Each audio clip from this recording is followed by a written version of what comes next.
Punching Up, a Nintendo podcast, is brought to you by you. If you want to learn how to support our show, go to patreon.com/laststandmedia.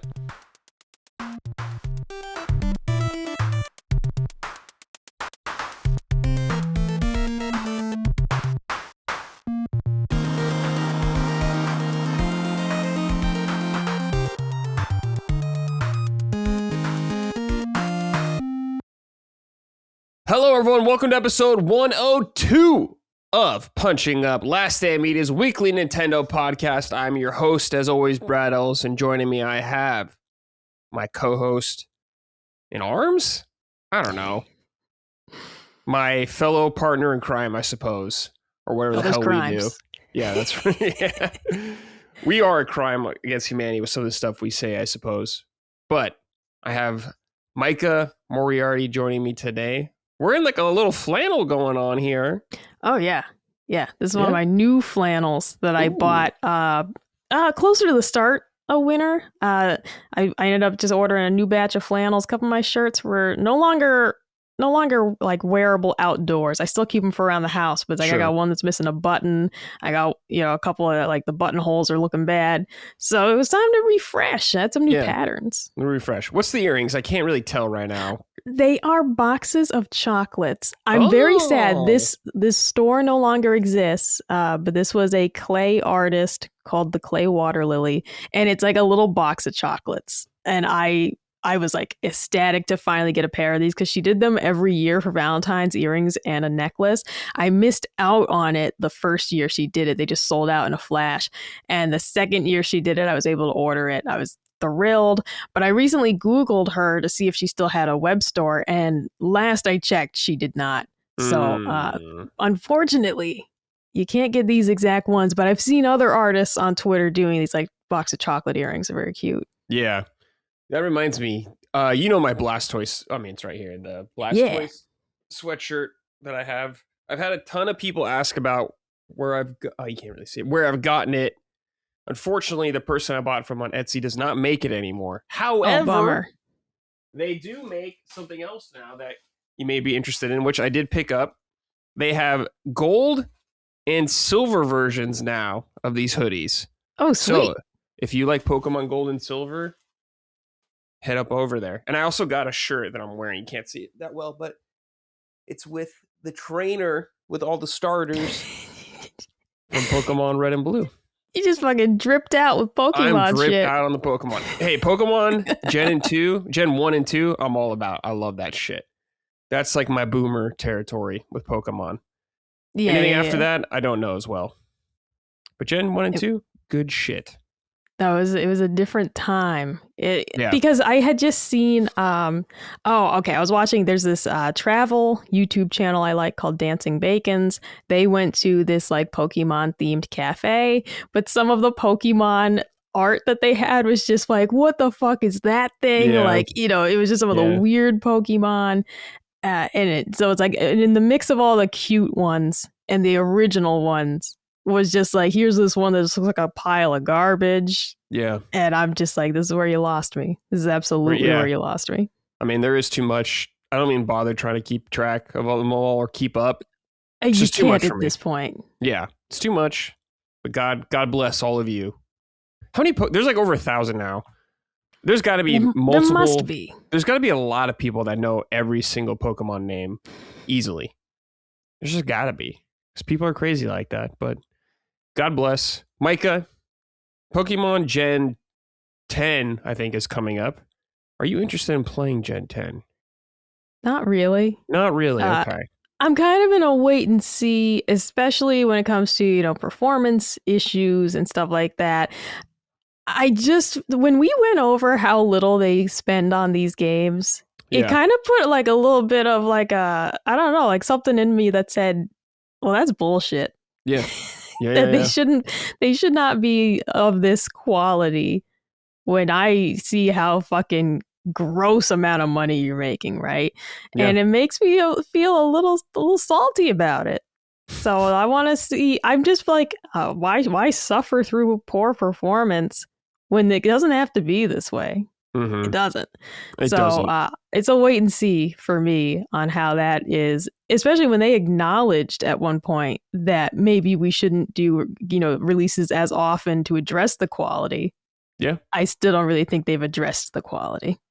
Yeah. We haven't had, like, this will be the first like mainline entry or new generation on Switch 2. I will be fair though and say at least ZA and Scarlet and Violet can run at 60 frames now. At least.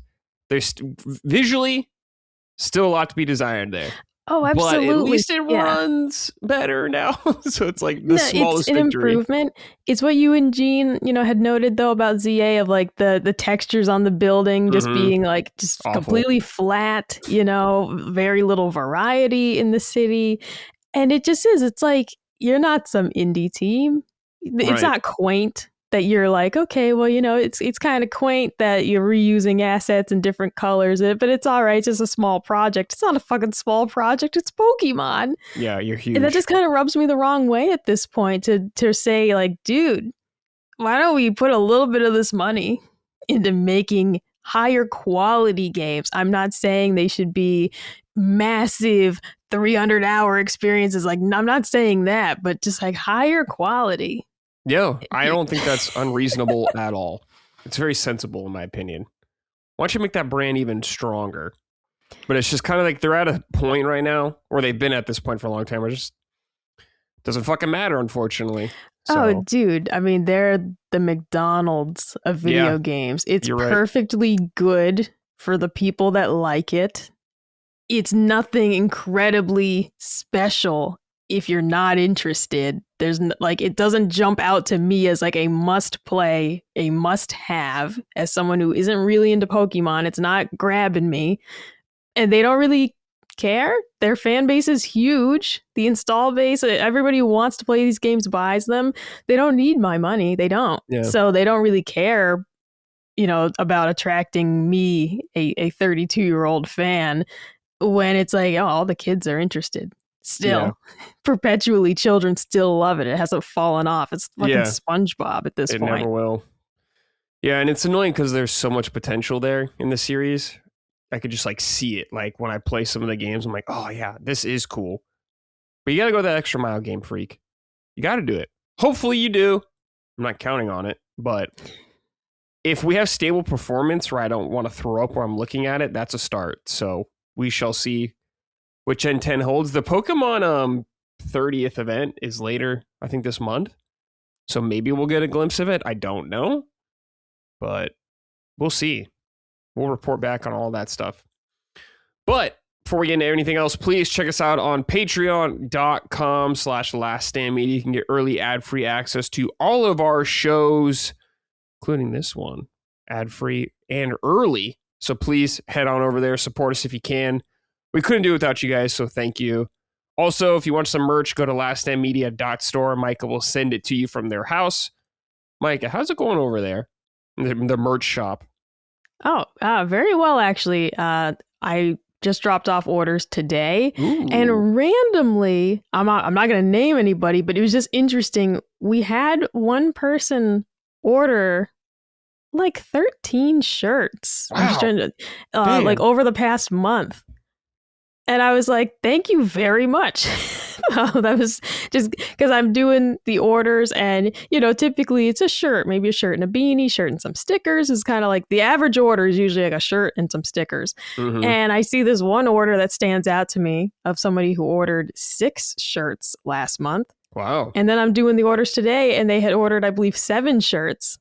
And I was just like, holy moly. I mean, thank you. But they they basically got like one of everything we had. And I was like, wow. Yeah. Thanks. Yeah.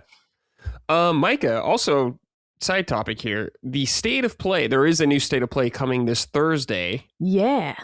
You're kind of, of course, married to Colin, who is a PlayStation fanatic. But yes. you like some PlayStation games. Is there anything you're looking forward to seeing at this State of Play? Not really? No. Not really?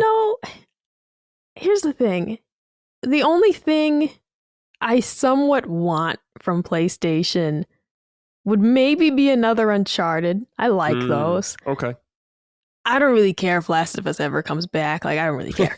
I love the first game and it's perfect. I don't really care if it ever comes back again. But I'd like an Uncharted and I don't think we're going to get it. So I'm not too excited. Okay.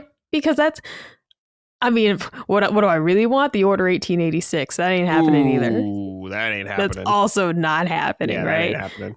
So it's like, I don't think my wishes are coming true at this event. Okay, fair enough. Are you going to watch it? Oh, yeah. I'm sure I'll be downstairs watching it with him. Yeah. Well, we're going to stream it, so... Oh, you guys... Yeah, that's right. Yeah, so I'll watch the stream.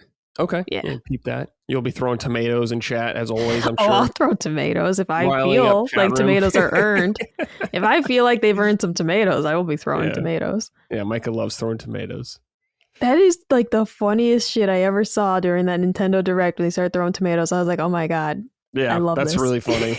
That's really like a funny. Beautiful thing on the internet. Dude, how like something's so ancient is brought to a modern platform. Because I will never have the opportunity to throw rotten produce at a bard in a town square. Yeah. I will never have the opportunity to throw a tomato at a court jester who's wronged me.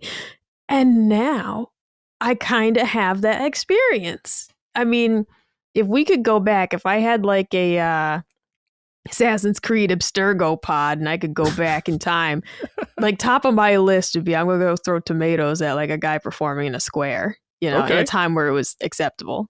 I like that. That's pretty goofy, but I like that. That's good shit. I mean, because I'm thinking of like people be like, I'm going to go back and stop the JFK assassination. Yeah, sure. I'm going to go back and taste bananas before they went extinct and we got our modern bananas, which I love the modern banana, but I'm curious what they were before. The old banana. Yeah, I'm more of a original banana enthusiast. So I'm hip like that. All right, Mike, I got some bad write-ins for you. Hayden Glasswood said, howdy, Brickfisters. I just wanted to thank Brad. I started pouring the creatine into my mouth and then then drinking water, and it's way more pleasant than mixing it. Just pour it on your tongue and drink a glass of water. It goes down quickly, and the taste is barely noticeable. That is what I'm talking about, Hayden Glass. You know what's up. You fucking power through real quick. Micah, you're next. It just no, I'm not next because I have the shake shot. And I don't need to do that. I just pour a very small amount of lemonade, creatine, boom, done. Oh, 10 times better. Lemonade creatine, interesting. Well, because it is slightly sour. And so it just kind of works with the lemonade. So I just do like a little shot of lemonade, you just shake it up, toss it back. 10 times better. No. I don't need any other methods. Just put powder in my mouth. Water. Like a man. Like a man. Get rid of it quick. God, it's just terrible. That's just terrible. Frank G wrote in and said, tough titty, Mama Micah. Another win for the West Coast. That's a Super Bowl reference, listeners, if you're unaware. Yeah, if you're a sports ball person. Mm-hmm. Yeah, because you're a Patriots fan, right? Oh, absolutely. And yeah, it's disappointing, but truly, just getting to the Super Bowl is fun. And it's one of those things of like, I don't mean to sound smug. If your team hasn't had a lot of wins, you might think I'm coping. But truly, I got to watch them win 6 times when I was a kid. The peak of being a sports fan, when these people are like superheroes to you and it's like the fucking best. I got to watch them win a lot.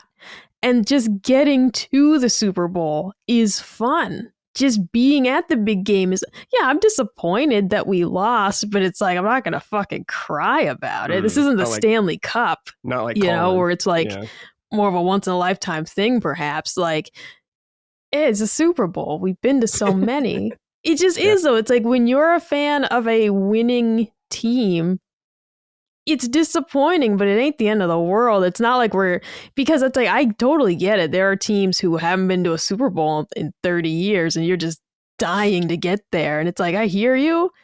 However, it has worn off a bit. Like the excitement and also the disappointment have worn off a bit. And like it was really exciting, you know, when the Celtics won the championship 2 years ago, because they hadn't won that since I was maybe in high school. Even that, I sound spoiled saying, but so it's like that was really exciting. If the Bruins were to win a Stanley Cup or even get to the Stanley Cup final, I'd be fucking over the moon. I would cry if they lost at the Stanley Cup final again, right? But I did get to see them win that once too. So yeah. It's honestly, it's like, I'm just not too upset because I've gotten to see them win. I also really like Sam Darnold as a quarterback. I think he's just a really great guy. He seems super down to earth and friendly, and he really worked his way back for this. I mean, cripes, he was on like 4 different teams in 4 years and made it this far. So like starting out with the Jets, and then he was with like the Panthers, the Niners, the Vikings, now the Seahawks. I mean, this is a guy who was able to learn, you know, the playbook for all those different teams along the way, adapt, continue to improve. People piled on him just because he lost in the playoffs after a 14-win season. Yeah.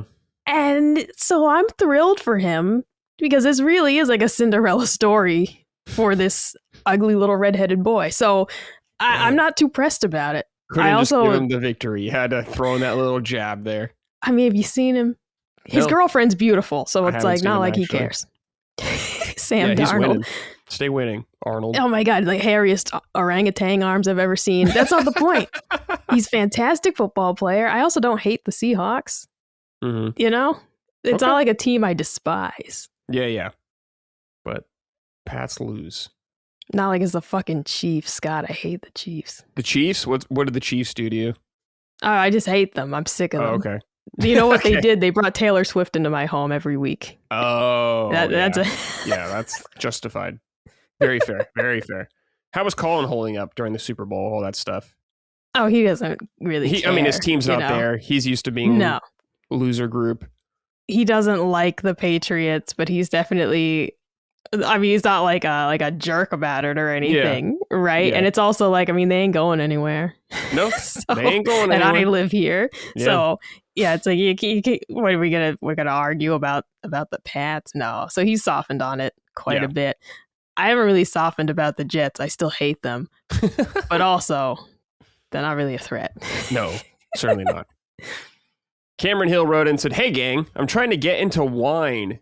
Any recommendations? Thanks." All right, Mike, I don't know shit about wine. So do you know anything about wine? Or are we both tiny clueless? Bit. So I like white wine. For drinking, I like white wine. My favorite is Pinot Grigio. It is crisp. It's refreshing. A little tart. Like a really good Pinot Grigio that I like. And like we're talking mid-tier. I'm not trying to spend $40 on a bottle of wine for myself. But I like the Cupcake Vineyards. I think it's called the Cupcake brand. Pinot Grigio. It's got like a very nice, like kind of green apple tartness to it. It's not super sweet, but it's like a drier wine. But that's a perfect wine to sip on. Just Pinot Grigio in general is usually like slightly tart, Granny Smith apple. Think, tart apple, pear kind of flavors. And great with chicken or fish, any seafood.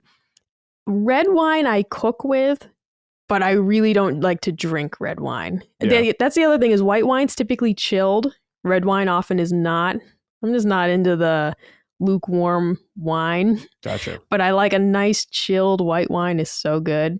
But like I cook with red wine. I love the flavor when you make like a pot roast or you braise some short ribs. Like what red wine in that is unbeatable. Like a red wine gravy. But to sip on it, I have not yet found a red wine that I really enjoy, but white wines I like. Yeah. Well, if you listeners know more about wine than we do, Mike has got some wine advice, which is great. I got fucking nothing. I don't know dick about wine. I don't really like wine. I never have. It always gives me a headache. So I never enjoyed it. I don't drink it frequently because it makes me super tired. I will have one glass of wine and I'll fall asleep. I mean, I got like no tolerance for alcohol anyways, but like a glass of wine and I'm taking a nap. Sure. So I flat out just don't really drink it because I'm like, well, I'd like to read a book or play a game this evening. Yeah. Maybe in the evening it'd be good or something like that if you just want to like chill out. If you I want guess. to just conk out, Yeah. it You want works. to chill on the couch with the pups or something. Hey, Micah, you can have someone you watch the Super Mario movie because you're going to fucking have to. I haven't forgotten. That's an You can't idea. escape. You can't escape. I was thinking of watching it in 2 halves when I do like my bike ride. Come on, dude. It's an hour and a half, Micah. I can't do an Fucking hour and a half bike 5-year-olds make ride. it That's through. too much. No. I'm talking about watching it during my bike ride on my tablet. I was thinking, like when I'm on my exercise bike every Saturday, and I thought instead of watching my YouTube, because I usually bike for like 40, 45 minutes. So I'm like, I could get through the movie in 2 sittings. I could do that. Yeah. You can't tell me how to watch you just it. sit on the couch and watch the movie for like 90 minutes? Can't you just do that? With my stupid little bowl of popcorn. Do you always got to do some Micah thing and fucking... Well, I just thought be you normal? just maximize the time because I always watch something when I ride my bike. I'm always watching. Usually it's like a cooking show. I discovered that with our cable plan, we get Food Network streaming for free. It's a lot of ads though. But I was watching Diners, Drive-Ins, and Dives, which was great. Yeah, that's a good show. So I thought I'd watch that instead. Okay, well, if it's the only way you're going to watch it, I'll take it. I'll take it. But you're going to have to see the second one in the theater, Micah. Yeah, so you're gonna have to drag Colin or go solo. Now, what day? So it comes out on what, April 1st? Let's see. That's not correct. That can't be right because that's a Wednesday. That can't be right. No, it does come out April 1st. All right. Well, Wednesday. That might work out. You don't have to see it the first day. No, I'm going to say the kids are going to be in school. Yeah, that's true. The children will be. I'm not going to lie to you. If it's not readily apparent, I'm not really a kid person. And I especially am not a kid person in what's supposed to be a dark, quiet theater. And it's not their fault. I get it. They're fidgety and chatty and it's fine. I don't hate children. Right. But in a movie theater, I do. Sure. And so I'm trying to make this experience suck less. Well, yeah, if you go probably at this time, it's going to be all millennials. Exactly. It's like if anyone's kicking the back of my seat, you're liable to get kicked back. Hey, man, I will say this, probably millennials more than some kids in a movie theater. Yeah, so if I go on opening day at like 10 a.m., ain't no kids going to be in there. They're going to be in school. You don't have to go opening day. You just got to see it before the next time we record. Yeah. So you'll have a little less than a week. Okay, so you know what? Even Monday could work. That could work. You can do Monday. I gotta check though. That's Easter Monday. The kids will be out of school. No. That doesn't work. That'd probably be a packed day then. Yeah. Okay. It would be. So you might want to do Wednesday or Thursday, one of those days. That's probably what I'll do as well. I just gotta go early. I'm just gonna have to go early. I'll get my stupid bag of popcorn that's overpriced. I'm probably gonna end up going by myself. Dude, I'm probably gonna have to go by myself too. I'm gonna ask Kristen to go, my girlfriend. She's gonna be like, no. I'm like, all right. She doesn't give a shit, so I guess I'll go. What if I fly there and we go to the movie together? Shit, that'd be awesome. Dude, we can go to the Cheesecake Factory. Dude, fucking spending like $1,000 on travel to watch a movie. Yeah, you fly back immediately. Well, yeah, because I'd be like, all right, I gotta go home. Yeah. Do you think Colin would go with you? Probably not. Not if I'm gonna go early, which is the plan, just to avoid noisy children. And I don't want a bunch of comments saying I hate kids. I don't hate them. I just want a quiet movie. No, yeah, that's understandable. I don't hate you or your children. I hate noise. Yeah, she's not trying to go into prime kid hours and tell them what to do. You know, she's trying to avoid it. Oh, dude, sitting through a movie with a crying infant. Fuck. Yeah. And I'm not blaming you. It's what they do, but it sucks. It sucks. And it's like, hey, man, you're going to a kids movie. That comes with the territory. So I want to go to the kids movie with the fewest children possible. And I think going those opening couple days as early as possible is going to be the move. Yeah. I'm still getting my fucking popcorn though. I don't care if it's 10 a.m. I'm getting my popcorn. Get your popcorn, Micah. Are they going to have a sick like bucket? I think they had like the question mark block bucket. That's too much. Let me see. Greasy. I mean, I didn't buy it either, but I always bring home the leftover popcorn because it's so good the next day. Well, it's good for several days, but leftover popcorn's my jam. Okay. I'm just trying to see if there's a new one. I don't really see. A new I'm sure there's going to be one, but I don't know if they've announced it yet. They need to stop doing them after the Dune worm and all that. They gotta stop. Oh, yeah. I'm not buying that shit. Those things are expensive, dude.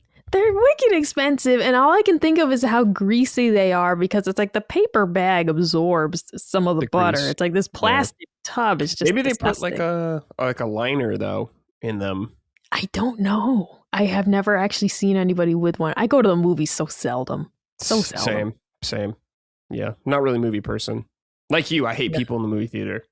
I hate the people. It's the people I hate. It's not the medium. It's not the theater. It's you people. Get off your fucking ruining phone. it. God, stop talking. The you gotta take a call. Get out of there.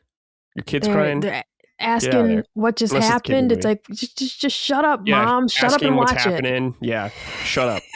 It's not your living room. I actually remember this was at home, and like my mom kept asking me questions during a movie one time, and I was like, I don't know. I've never seen it before either. It's like my mom. What's happening? Who's that? It's like, Mom, I don't know. This is new to both of us. Save your questions for after the theater or after the movie. Save them all then, okay? Save them even further than that. I don't want to talk to you about the movie. So just save them. Save them. Don't ask my dad later. I don't know. Ask Dad, dude. I'm not married to you. All right. Traylone wrote in, Brad, Colin once stated he wipes his ass with flushable wipes, then wraps them in toilet paper and throws them in the trash. Is this not gross as shit? Anyways, keep doing what you're doing. This is alarming behavior, Micah. Is this true? Oh, no, no, people frame this incorrectly. Okay. A, this is not every shit. This is like a once in a while catastrophic shit, okay? B, this is the cleanup hitter of you wiped with toilet paper. Now your ass is somewhat irritated and the job is not quite done. Then you come in with a nice, cool, wet wipe. This is not wiping like a hunk of shit off your ass and then throwing it away. This is you already are like 85% ready to go. And then you just like, and here's a nice, cool, wet wipe to just kind of like finish the job. But putting it in the trash? You should. Well, I'm not ruining my fucking pipes, bro. He said they're flushable wipes. No. Let me tell everybody in America something right now. This is a PSA from your local plumber, Mama Micah. Do not flush anything that is not toilet paper down your fucking toilet. I don't care what it says. It will get through your pipes. It will create a clog down the line. It will cause fucking problems. All right? Don't flush nothing that ain't toilet paper. But there's wipes you could buy that say they're flushable. They say that, Bradley. They say that, but they do not degrade at the same rate as toilet paper. And it causes big problems, not just for you, but for your municipality. It is not good. Could you just use like Drano or some shit instead of having a poop-filled trash can? Nothing should be poured in the toilet that is not cleaner, essentially. Okay. Nothing should be put down there. But no. I also, and I mean, like, literally, this is not happening 3 shits a day. This is literally like, like once a week if a really bad shit happened, you know? And I was not sitting in my trash for a month. I'm going to have to talk to him about this. I wouldn't. He's going to be on Summon Sign next time, so it's time to straighten this shit out, whatever he's thinking. Look, I mean, just the flushable wipes, they are not flushable. That's a PSA to everybody out there. He's a grown man. He can make his own decisions in this country. We're allowed to do that. It's a free country. But I don't know. Kind of nasty. I'm going to say it. It's kind of nasty. Like, I'll take the risk of flushing it down the toilet instead of leaving it in the trash can. You could take that risk, Bradley, but I will not. I'm not taking that risk. All there's also poopy trash can. There's other countries where they flat out like wipe with toilet paper and then throw it away. And it's like, that's way worse. That's way worse. Come on, guys. So don't get our shit together here, ladies and gentlemen. Literally. You know what I just said, ladies and gentlemen? What do you think percentage of listeners to this show are female? Oh, I think we got like 3%. 3%? I know. Oh, no, I meant 3 people. Oh, 3 people. Yeah, probably. I know of 1 for sure. I know. And there's got to be like 2 more women. Yeah. So I'm thinking less than we 10, got I think a good altogether, 3. Definitely. The ladies, Don't like it. I mean, we got you. You know, you think the ladies would want to hang out with Micah, but you are the man of the house, so maybe that's a factor. I don't know. Maybe appeal to the dudes more. You know, you got your fucking Tim Allen flannel on, or your Al Borland flannel, I should say. I said that to Colin last week because I said something about like we're basically just like a gay male couple living in a house together. It's like we're just a cool gay couple. Yeah, hanging out, playing video games, watching sports together. I was like, this is fucking awesome. We're just like two dudes hanging out. It's great. You know, I was talking about with Colin recently how Sacred Symbols is like the main house in a sitcom. Like, yeah, I used Home Improvement as an example. You know, he's Tim Allen, and I'm kind of like, I'm not part of the main group, but I'm kind of there on the side. I'm like their neighbor, Wilson or whatever. You know, I pop in every now and then, chat with him, and I was like, of course, you know, you're married to Colin, you are his wife, so you'd be Jill, of course. From in theory. But maybe you're Al on Tool Time. I feel like I could be Al. Here's the thing. I'm a huge Richard Karn fan. For anyone who didn't know, he's like my favorite Family Feud host. I saw him in real life one time. He was sick. Oh my God, I'd freak out. I love Richard Karn. But also it's like, yeah, because Tim and Al got along way better than Tim and Jill, you know? It's like, A, we're like best friends. So that works out. Yeah. And then B, it's like we're just talking shop about football and games and all this stuff. I mean, I feel like I could be the Al to his Tim. Absolutely. I'm grilling. I'm already planning our Valentine's dinner. I'm going to grill up some steaks. All right. Jill wouldn't do that. Very nice. Jill wouldn't be grilling up steaks for Valentine's Day. You know, this is really not accurate, but when I think of Home Improvement, I just think of Jill being mad at Tim like every episode. I mean, for like good reason for a lot of it. You know, he's running around fucking shit up going, just screwing everything up. That's got to get old fast. It's got to get old fast, you know. Yeah, you're married to this guy, you're locked in. It's got to be rough. 3 kids. Three kids. Jesus. One of them turned goth. I remember that. Did Wilson die in that show? I don't remember. He died in real life. I know, but I'm like, did they? I don't think he died in the show. I haven't seen it since I was a child, though. I used to love that show. That was good shit. I kind of want to do a rewatch on some old shows. Like, I haven't seen Everybody Loves Raymond in years, and I loved that show. And I keep seeing clips on Facebook because they had their 30th anniversary recently, and I'm like, oh, dude, that'd be a fun one to rewatch, just to see the fashion, the home decor, all that type of stuff. Like, seeing a shot of their kitchen immediately brings me back to just look at the color schemes and everything. Yeah. Colin just shared a funny video with me, and it was talking about like calling a restaurant to make an order instead of doing it on your phone. But the guy was like, we used to have a drawer full of menus. And I'm like, bro, we did. Yeah. We used to have a drawer full of takeout menus, and that would be a thing at the break room at work. You know, like it's a weird thing to be nostalgic for, but I remember at work, there'd be like this big folder of takeout menus and people would call and place orders to the office. You don't have to do that anymore. You just go on your computer and order it. Yeah. It's just like, oh my God. So yeah, the 90s aesthetic of some of these shows, just the look of it brings me back. Yeah, totally. It's a fun time capsule. I love it. It's good shit. All right. Micah, last week, of course, since Punching Up records on a Tuesday, we are cursed with big news happening every time after we record. But we had a Nintendo Direct, a partner Direct more specifically, on Thursday. Big deal.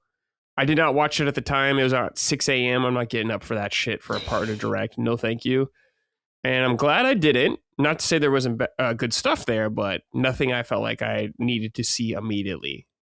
Basically, there was no Duskbloods, so I kind of looked out on that about waking up. And no Elden Ring Switch 2 edition. No Elden, yeah, all quiet on the From Software front. Very strange. Yeah, because that's what I've been waiting for as my opportunity. So it's like that seems to be, well, I don't know. We don't know if it's like delayed in quotes because we don't know when it was ever actually supposed to come out.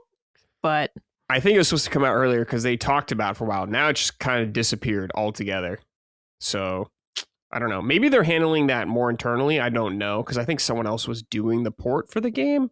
Maybe it wasn't up to snuff. I'm not sure because a lot of people were complaining about it for good reason. So we'll see because it should be like at least on par with the PS4 version. you would think. That's all I'd hope for. It's just a playable condition. And, as long as it runs decently, it's a massive game with a lot going on because you can truly go anywhere and do anything. There's so much happening. It's not a linear experience that's like choreographed for you. So I understand that. And I would definitely be okay with, a slightly downgraded performance. It just needs to work well. No crashes. My number one thing, don't crash on me. Don't make me lose an hour worth of progress. Yeah, totally. But so I have a list of everything that was announced there and descriptions for every game. So we're going to go through all of that one by one. We're going to take our time, enjoy it. Because, of course, this is the biggest news that happened last week. Okay. First thing. Oh, by the way, I don't think this is in necessarily the order they're shown at the Direct. This is just the order I saw them in. All right. First game we got here is Orbitals. Blast off with Maki and Umura in this intergalactic 2-player co-op puzzle platformer adventure set in a retro anime-inspired universe. Coming exclusively to Nintendo Switch 2, Orbitals lets players team up and brave the deadly storm wall and the perils beyond to save their home. Designed for asymmetric 2-player co-op, either in local split screen or online with game share or matchmaking with a friend, Orbitals rewards smart teamwork and clear communication. Save the day together when Orbitals launches exclusively on Nintendo Switch 2 this summer. Basically, listeners, if you haven't seen any footage of this looks like a Haze-like game like It Takes Two, or what was the new Split Fiction? It looks very much like that, except this has an 80s anime aesthetic going on. And I think it looks pretty cool, man. I definitely am curious about it. I would like to check it out. Micah, what do you think about this game? Yeah, it looks super cool in terms of the style. I definitely love the design that they went with. I think that's amazing. I don't really have a co-op partner to play a game like this with. As we all know, Colin famously just doesn't like playing games with people. So I see these 2-player co-op games pop up and I'm like, oh, that looks cool. But I don't really want to try and link up with someone online. So it's like if the person who lives in the house with me isn't going to play it, I'm kind of out. Yeah. Well, don't you have you did play Mario Kart with people online. Maybe you can find a buddy. Or you and me could play. We could figure something out. I dropped in, a couple times on Mario Kart with people on the friends list. This, though, being like an actual game you want to finish. Let me find out how long it is, too. That's the other thing. Sure. If this is it's 10 hours, I'd be like, all right, that could be worth the hassle of trying to link up with. Because we're also just adults. And linking up with someone online and being like, what time do you get out of work? All right, you got to put the kids to bed. We got 30 minutes. I know. It gets rough. Exactly. So it's not completely off the table if I can find someone online to play with, and it's not super long. Because I'm not trying to do this in 30 play sessions over the next month either. If it's a somewhat manageable game, we can have it done in a couple weekends. Exactly. I'd be all right.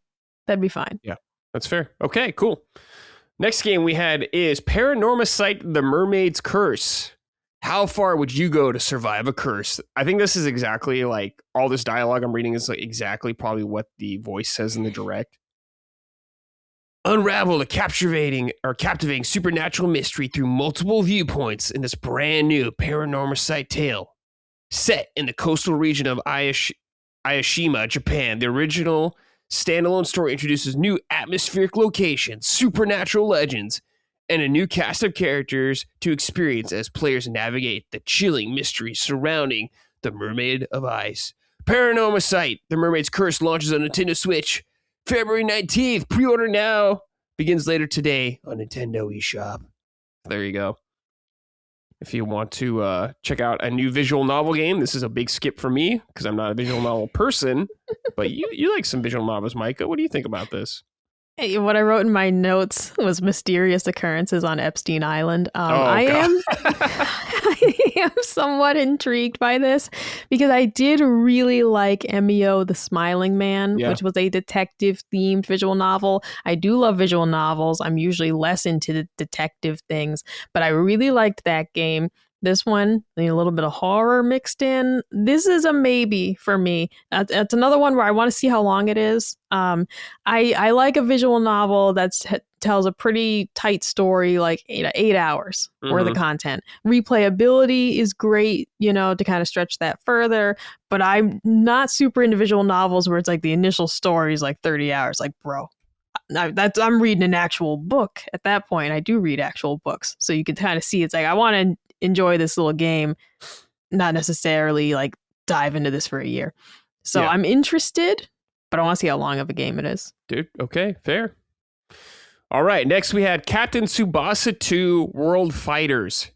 Gear up for spectacular soccer action, the latest game in the globally beloved anime series Captain Tsubasa. I think that's how you say it. Captain Tsubasa 2 World Fighters features 22 elite teams and over 110 characters with a series of exceptional plays by international athletes that drive the game towards a number of breathtaking moments. Players can master special moves and powerful shots to vie for some soccer supremacy. Captain Tsubasa World Fighters launches on Nintendo Switch this year. Just Switch, not Switch 2. So there you go. A soccer anime game. I don't know anything about the game in general. I've heard the name Tsubasa several times over the years, but I've never seen it. No thanks for me, but for fans of the series, I'm sure it's great. Micah, what do you think about Captain Tsubasa 2? Oh, yeah, not for me. I really am not a soccer person unless it's like arcadey Mario soccer. Okay, gotcha. Otherwise, I fucking This is hate probably soccer. arcadey as fuck, it looks like. I want like cutesy Mario characters though, like I dislike soccer as a thing. I don't like soccer, too European. So I'm already off of it unless it's like super cute. If you gave me a Kirby soccer game, I'd Kirby fucking soccer, play Animal that. Crossing soccer. Yeah, exactly. Like you got to lure me in, but otherwise, soccer's just not for me. Yeah, that's fair. Or like there's this really funny video. I'll have to send it to you. This is really funny video of they use the music from Teach Me How to Dougie and they put like a distortion on the screen so it looks like the soccer players are dancing. That's funny. And that was quite fun. Teach Me How to Dougie. I remember that song. And one of those guys died. And I was like, that made me feel so old. One of the Cali Swag District, people died. I was like, oh my God. Yeah. Getting old. All right, next up, we have Tokyo Scramble. A life or death struggle begins deep below Tokyo, where clear thinking and split-second decisions could make all the difference. You play as Anne, a survivor who finds herself in a network of subterranean caverns overrun by mysterious creatures that resemble dinosaurs. Use stealth, strategy, quick thinking, and unwavering determination to escape the prehistoric world alive. Plus, with Game Share, up to 4 players can team up either locally or online via game chat to help and survive the dangers of subterranean depths when Tokyo Scramble launches exclusively on Switch 2 February 11th. Pre-orders are out now. Anytime Nintendo says game chat, dude, I just fucking laugh to myself. Game chat button, dude. Whenever I hit the button, it's always by accident. Yeah. It's like I've never actually wanted to hit the button. I have to say, because I don't know if you caught it, the 4 players playing together is that they are sharing the controls. So one person is moving. Yeah. Like what they showed during the direct is like one person's controlling the camera, one person's controlling the movement. It's like, this isn't 4-player co-op like there's 4 of you. So it's funny. that you guys are sharing the controls. I love that. I think that's so great. That's a stream idea. That's a stream idea. Right? This game that's fucking chaos. Yeah, this game looks shitty, but I'm kind of interested to see how it turns out. I'm going to keep an eye on this thing. Yes, I'm not usually a stealth person because they highlighted that there's no fighting these dinosaurs, period. Yeah. They're like, there's no fighting them, you die. But I like that you can kind of set up traps for them, lure them into danger so that they get hurt. So I'm not usually into stealth, but the planning aspect is kind of cool. The 4-player co-op, though, concept is fucking crazy. Yeah, that is insane. I respect it. All right, next we have Valheim. Become one of Odin's chosen warriors and survive the monster-infested realm to earn your place in his halls with the world-renowned Viking exploration game Valheim.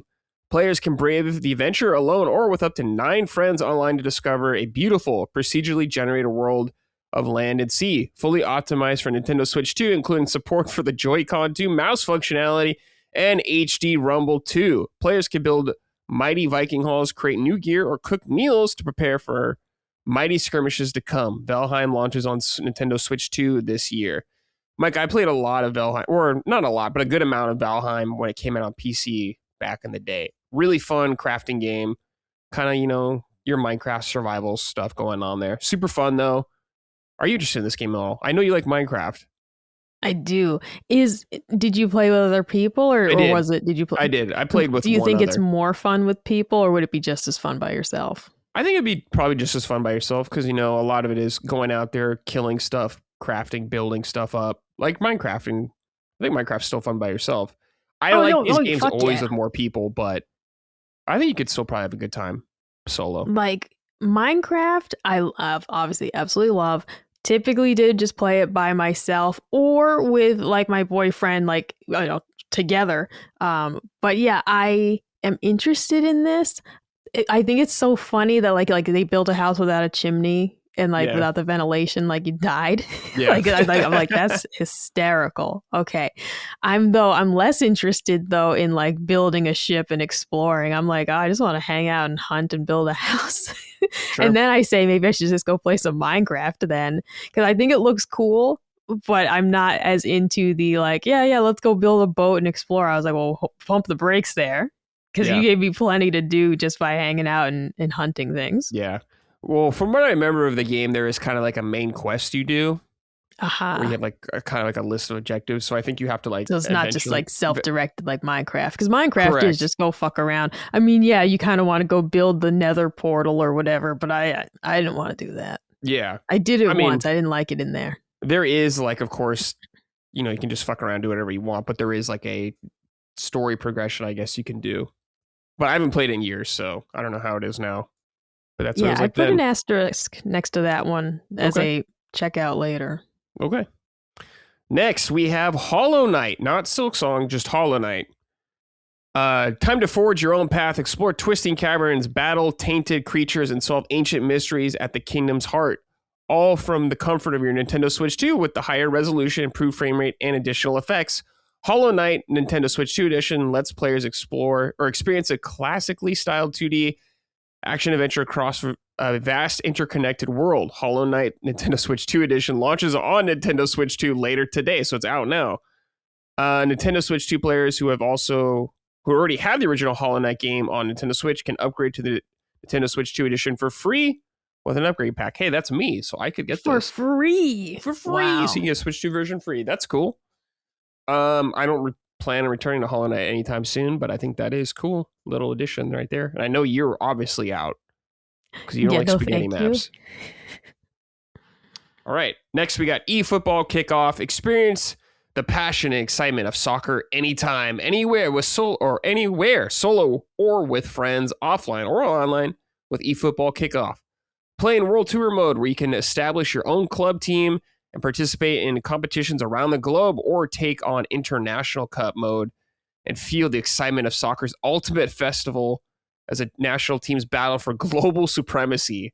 Newer players can also get in on the action with a 6A sided soccer that creates plenty of goal scoring opportunities and a rank system where your performance is evaluated and allows you to step up as you improve. eFootball Kickoff launches on Nintendo Switch 2 this summer. Hard out on this, don't give a shit for either of us, but another soccer joint if you're into that. The soccer fans are eating well today. Yeah, on Switch. Yeah, you're eating well. Definitely on Switch. All right, here we go. Big deal right here. The Adventure of Elliot, the Millennium Tales. Embark on a perilous journey to lift a curse and save a kingdom. The kingdom.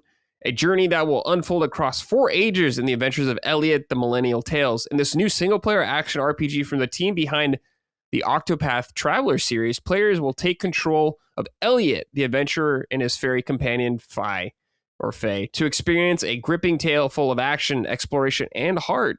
With 7 weapon types to wield, customizable Magicite upgrades.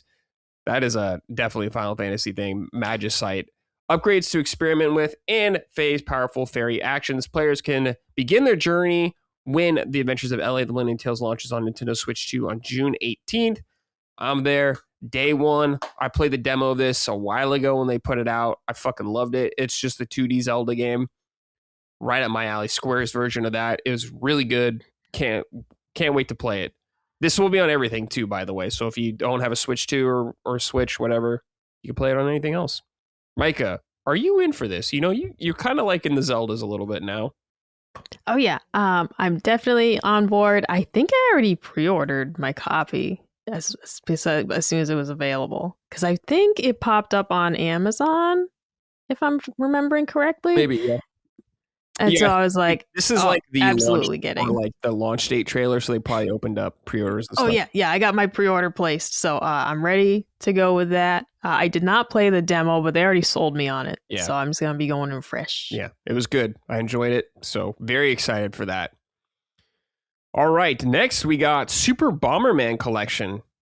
Party battle game Super Bomberman is now available as a collection featuring 7 titles with 12 versions, including the previously unreleased localized versions of Super Bomberman 4 and Super Bomberman 5, including boss rush mode, support features, libraries, and more. Players can also join up to 3 other players via game share to share in the explosive fun. Revisit classic chaos when Super Bomberman Collection Nintendo Switch 2 edition launches on Nintendo Switch 2, and Super Bomberman Collection launches on Nintendo Switch later today. So it's out right now. I like Bomberman. I think Bomberman's pretty fun. Spin-off, though, Bomberman 64. Loved that game when I was younger. Micah, do you like Bomberman games at all? No, they stress me out. Oh my God. They're stressful, yeah. It stresses me out, dude. It's worse than Tetris. I was watching Colin play, what is it? The Puyo Tetris, I think it is. Or it's like you're playing Tetris, they're playing blobbies, whatever. It stresses me out just watching him play it. I hate it.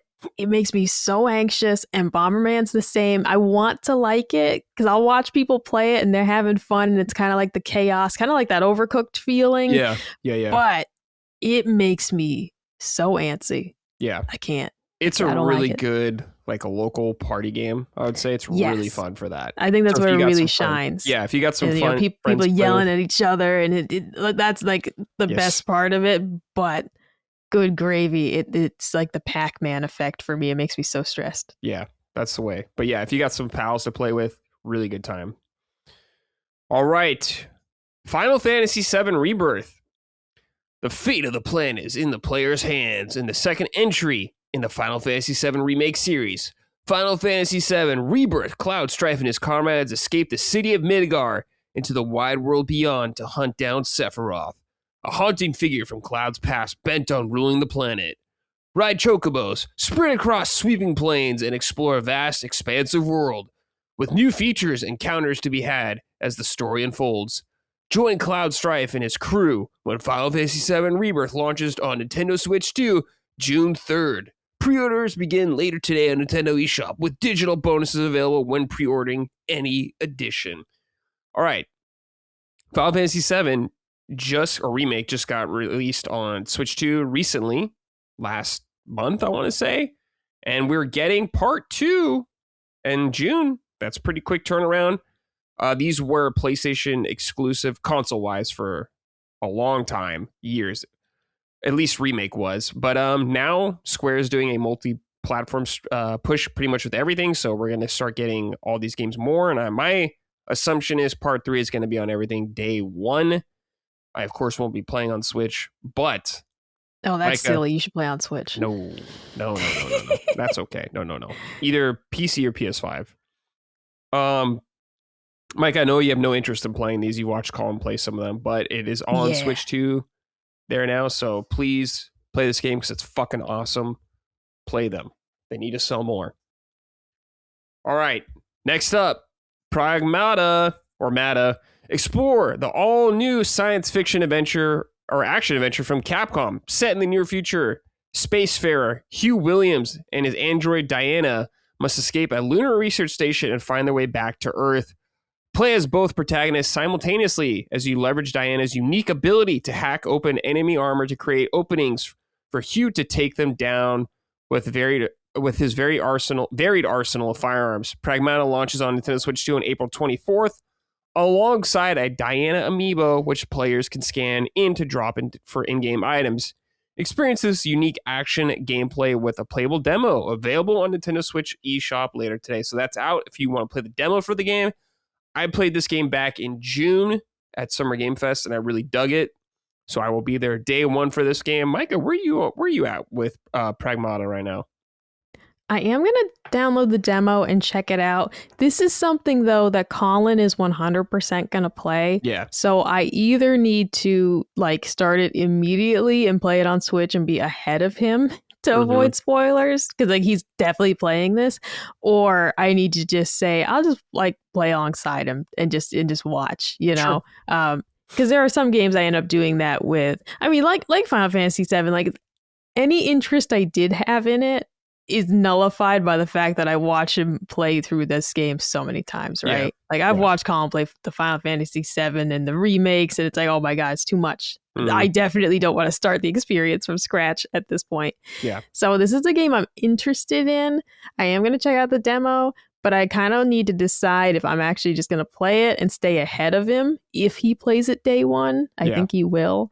Or I'm just going to need to resign and say, I'll just watch him play it and be a backseat gamer. Yeah, okay. Next up, we got Turok Origins, which is interesting because Colin's been playing Turok. Yes. Oh my God, it's been so funny too. Face off against ferocious dinosaurs and an alien threat. When Turok Origins comes to Nintendo Switch 2. Embark on an interplanetary quest for a superpower to turn the tides of war, either solo or as a team of warriors online. Turok Origins charges on Nintendo Switch 2 this fall. So Turok, a long-running comic book series, but there was video games with Turok 64 or N64, which is what I played back in the day. By the way, when I bought that game, it was one of the most expensive games I ever bought. I think it was $70 or $80 or something crazy like that. It was expensive. And it was one of the first games I played where you needed a memory card as well. So it was a pricey entry. But at the time, fucking sick game. Turok has been gone for a long time, so I'm very happy it's back. I think this is done by the devs who did the Space Marine games, which are very good. So let me double check really quick here. This is from Saber Interactive, yeah, and I believe they did Space Marine too. Was that them? Or maybe I'm thinking of someone else. This company's done a lot of things. Maybe I'm not. Yeah, maybe I got it wrong. But regardless, I hope this game's cool. I liked Turok back in the day. I hope it's good. Don't know, but I'll be keeping an eye on this one. Mike, I assume you have zero interest, correct? I have some interest. So, watching Colin play Turok this past week or two has just been so weird. Yeah. And I was this is this is not what I expected it to be. The games take a weird turn, and I'm what the hell's going on here? And we kept laughing at, I think it's the second one where they just you have to rescue some children. And they just keep saying child rescued, and it pops up on screen in all caps. It's hysterical. It's just weird. And I didn't expect it to be so strange. I thought, you're just going to be around blasting dinosaurs. Yeah. I didn't know it was going to be so weird. So I'm mildly interested in this for the memes, potentially. I think it looks kind of cool. I just, watching him play these games recently, I was this is not what I expected at all. Yeah. Okay. It is the same developer of Space Marine 2, but I don't know if it's the same team within the company. So keep an eye out on that. All right. Next, we have Kyoto Xanadu, set in alternate reality where Kyoto is the capital of Japan. Wow. Kyoto Xanadu players take on monsters and mysteries coming from the great labyrinth known as Xanadu. As a student, players will challenge the labyrinth and grow through their battles within Xanadu while also deepening their bonds with various people during your daily life. Uncover the truth hidden in both in the labyrinth and Kyoto itself when Kyoto Xanadu launches on Nintendo Switch 2 and Nintendo Switch this summer. Micah, what do you think about this game? So I'm interested in the obvious, that description reminds me a lot of Persona, right? And the kind of school life and friends and whatever aspect. but it's like the general gameplay being like the side scrolling. Yeah, it's like a Metroidvania. What the hell? Yeah, and that's what I was, because they showed one of like the kind of like boss battles, and it's like, oh, you zoomed in on the boss and you're playing that way. But the side scrolling nature, I don't think is going to be for me. This is another one I put an asterisk on. I'd like to wait and see more, because it's like the initial description and the story sounds wicked cool. But you know me, Metroidvania type game, not my style. It's like, I don't know if it is. I don't think it's a Metroidvania. It's just like some stuff you do gameplay wise is side scrolling, but when you're fighting a guy who's like full 3D, exactly. very interesting. Yeah, because I was kind of browsing on Reddit to kind of see what people were saying about it, and other people were like, yeah, I'm interested because it looks Metroidvania-ish, and so some people are really being sold on that part of it. I need to see a lot more to know for sure how much of the game is like that, the extent of it, like what are the maps like. They're calling it a labyrinth, of course, so that immediately makes me think spaghetti map. But I put a star on that one for I want to check out more about it. Yeah. Oh, it's a Falcom game. Interesting. Okay. Did not know that. All right. Well, I'll keep an eye on Tokyo Scram. Oh, no, that's the wrong game. But I'll keep an eye on Kyoto Xanadu. Could be interesting. All right. Next, we got Digimon Storytime Stranger. The fate of two worlds is in your hands in Digimon Storytime Stranger. Players will find themselves thrown into a world-ending event with both the human and digital world on the precipice of ruin. To save both worlds, players will work with over 450 Digimon with non-linear evolution paths to succeed in the game's strategic turn-based combat. Nintendo Switch 2 players can also choose their preferred graphics mode. It's time to evolve when Digimon Storytime Stranger launches on Nintendo Switch 2 and Nintendo Switch in July 10th. Pre-orders are up now. So this game came out last year on other platforms. I heard very good things about it. People really dug it. I won't play it probably, but I heard it was a great game. So there you go. If you want like a Pokemon alternative, probably looking for something a little different, perhaps better. So now you can play it on a Switch console, or in the summer you can. So there you go. What about you, Mike? Are you curious about this game?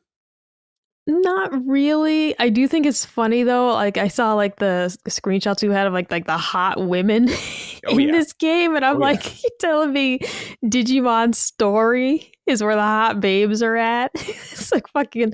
It's like you're just because it looks so opposed to like here's a little Digimon creatures and here's like a hot woman. I'm like, all right, this is an interesting concept.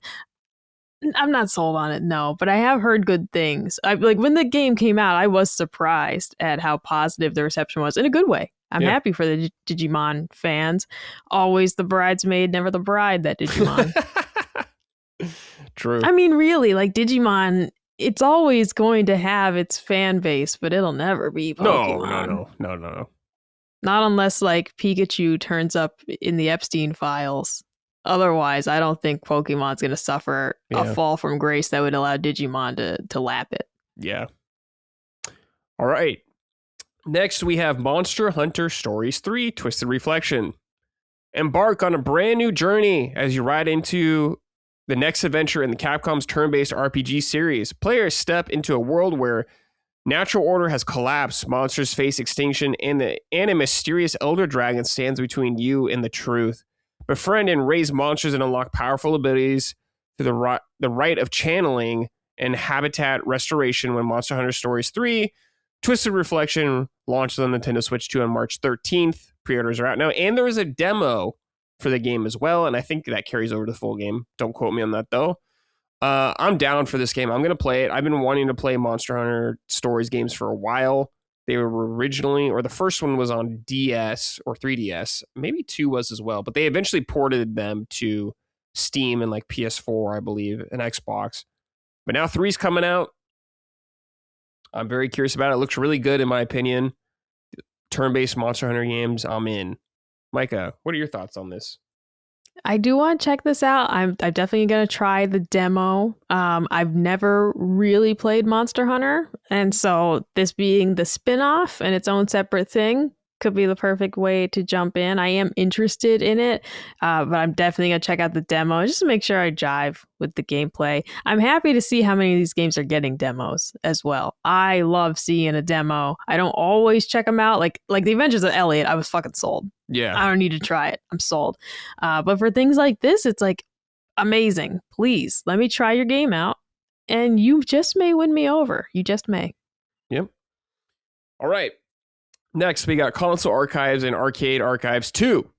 Get ready for classic gaming at home or on the go. Battle your way through relentless enemies, deadly traps, and supernatural forces in a quest to stop the sinister plans of Emperor Ashtar in Console Archives Ninja Gaiden 2, The Dark Sword of Chaos. Experience the thrill of extreme winter sports in Console Archives Cool Borders, where players can shred snowy mountains, carve through sharp turns, or pull off jaw-dropping tricks. These titles will be available on Nintendo Switch 2 later today. Meanwhile, more titles will be coming this year, including Arcade Archives 2, Rave Racer for Nintendo Switch 2, and Arcade Archives Rave Racer for Nintendo Switch, where every track bursts with color, sharp turns, and dramatic elevation changes that push your skills to the limit. What is this? Doraemon Sonic Wings Special and more will also be joining the Console Arcade or Archives lineup. I don't know a lot about this, but I do like Ninja Gaiden 2 and Cool Borders. So maybe I'm going to have to keep an eye on this game going on here. This is something I saw and I was like, what the fuck is this? I didn't even know this existed. Yeah, so if you go on the Nintendo website and you search Console Archives, they pop up, and it's $7.99 for Ninja Gaiden 2 and $11.99 for Cool Borders. Okay. Because I was like, it's interesting though, because it's like, you're going to let me buy these, but you're not going to let me buy some of the retro stuff on NSO, right? Right, yeah. Like, this is interesting to have this set up here where you're purchasing these a la carte, but not, being able to actually purchase and own the NSO library content. Yeah, definitely. Cool games though. I'm happy to see those exist, but yeah, Micah brings up a good point where it's just like, damn it. Damn you, Nintendo. Damn you. All right, next big one. Resident Evil Requiem. A new era of survival horror arrives with Resident Evil Requiem, the latest and most immersive entry yet in the acclaimed series. Dive into action with FBI analyst Grace Ashcroft and the legendary agent Leon S. Kennedy, where both of their journeys and unique gameplay styles intertwine into an experience that will chill players to their core. Experience the story your way by choosing from different difficulty modes and freely switching between first and third person views at any time. Plus, the Nintendo Switch 2 Pro Controller Resident Evil Requiem Edition releases the same day, with the first ever Resident Evil amiibo for Grace and Leon both launching this summer. Resident Evil Requiem launches on Nintendo Switch 2 February 27th. Pre-orders are now up. I don't know if you saw those amiibos, but they look fucked up, Micah.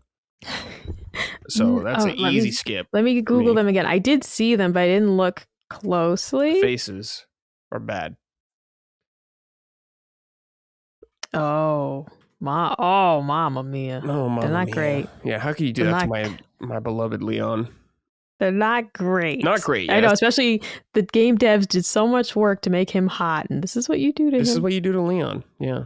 He deserves better than that. Leon's a legend. Don't fuck him over like that. So easy skip for me. I don't give a shit about amiibo for the most part, but they are there if you're curious. And this is the first Resident Evil game launching day and date on Nintendo for quite a while. So very interesting.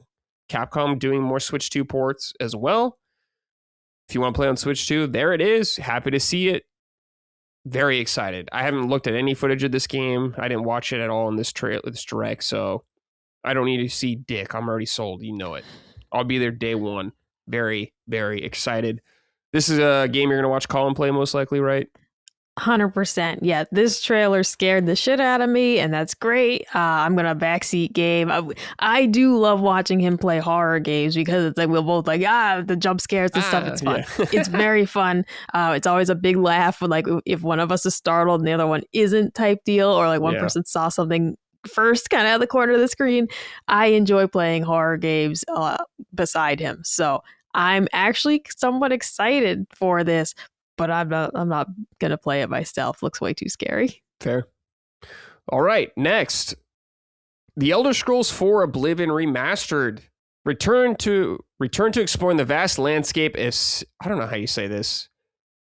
Cyrodiil? Cyrodiil, I think that's probably it. Like never before, when the renowned open world fantasy RPG returns with improved graphics and enhanced gameplay. Players and newcomers alike are invited to journey through the rich world in this modernized 2006 game of the year. With stunning new visuals and performance, the game has been meticulously recreated from scratch. Characters, weapons, pieces of cheese, even sweet rolls. Experience all that this beloved classic has to offer with previously released story expansions of the Shivering Isles and the Knights of the Nine and more. All roads lead back to Oblivion when Elder Scrolls 4, the Oblivion Remaster, launches physically and digitally on Nintendo Switch 2 in 2026. Micah, you've been playing this on Xbox, though. Would you have bought this on Switch 2 over it? 100%. I'm a little salty that this happened because it's like, damn, yeah, I would have waited for the Switch version instead just because Xbox Remote Play isn't so great anymore. Yeah. But also, I'm not gonna lie, I like the game so far. I don't love it. Yeah. I don't love it. But so it's like, if I could have played it on Switch, it maybe would have hooked me even a little more just for the accessibility of it for me. But yeah, I'm happy for everyone else, but I'm upset. I'm upset that I bought it for Xbox. Mm-hmm. All right. Next up, we got more Xbox games. Indiana Jones and the Great Circle. So we did know about this coming, though. When adventure calls, Indiana Jones answers. The iconic adventurer returns in an authentic journey set in 1937 between the events of Indiana Jones and the Raiders of the Lost Ark and Indiana Jones and the Last Crusade. Use Indy's whip and wits to take on sinister forces as he traveled from halls of Marshall College to the sunken temple of whatever, Sukithai, I don't know. Sukithai, I don't know, to unlock secrets. Sucking on thighs. Yeah, sucking on thighs of the Great Circle. Indiana Jones and the Great Circle swings on Nintendo Switch 2 on May 12th. Both on physically and digitally. Pre-orders begin later today on Nintendo eShop. I think this game is also not a key card, Micah. Fully on the cart, which is very impressive. Well done, Machine Games and Xbox. Love to see that kind of shit. Very, very good. I really dug this game. I thought it was super fun. I know Colin didn't really like it that much, but I think this is a great game. So if you haven't played it, swing on in. Check it out. And Mike, I know you're not going to play it. I know you have no interest. No, I watched him play through the majority of it, so I've seen the story. I thought it was cool. Mm-hmm. Never seen an Indiana Jones movie, though, so I am definitely not like a super fan. Yeah. But I liked watching him play it, and I thought it was neat. I don't know, the villains were cool. Cool game. So it's like, I think it's a cool game if you're an Indiana Jones fan. I thought it definitely looked worth the time to play. You know, I had fun watching him play it. Yeah. Very fun game. All right, next we got Fallout 4 Anniversary Edition. Celebrate a decade of adventure, survival, and choices in a world forever changed. Scavenge, build, fight, and forge alliances as a Vault Dweller, trying to reshape the wasteland and what remains of civilization in Fallout 4 Anniversary Edition. Players are free to explore the outcomes of their decisions in a massive open world filled with hundreds of locations, characters, and quests.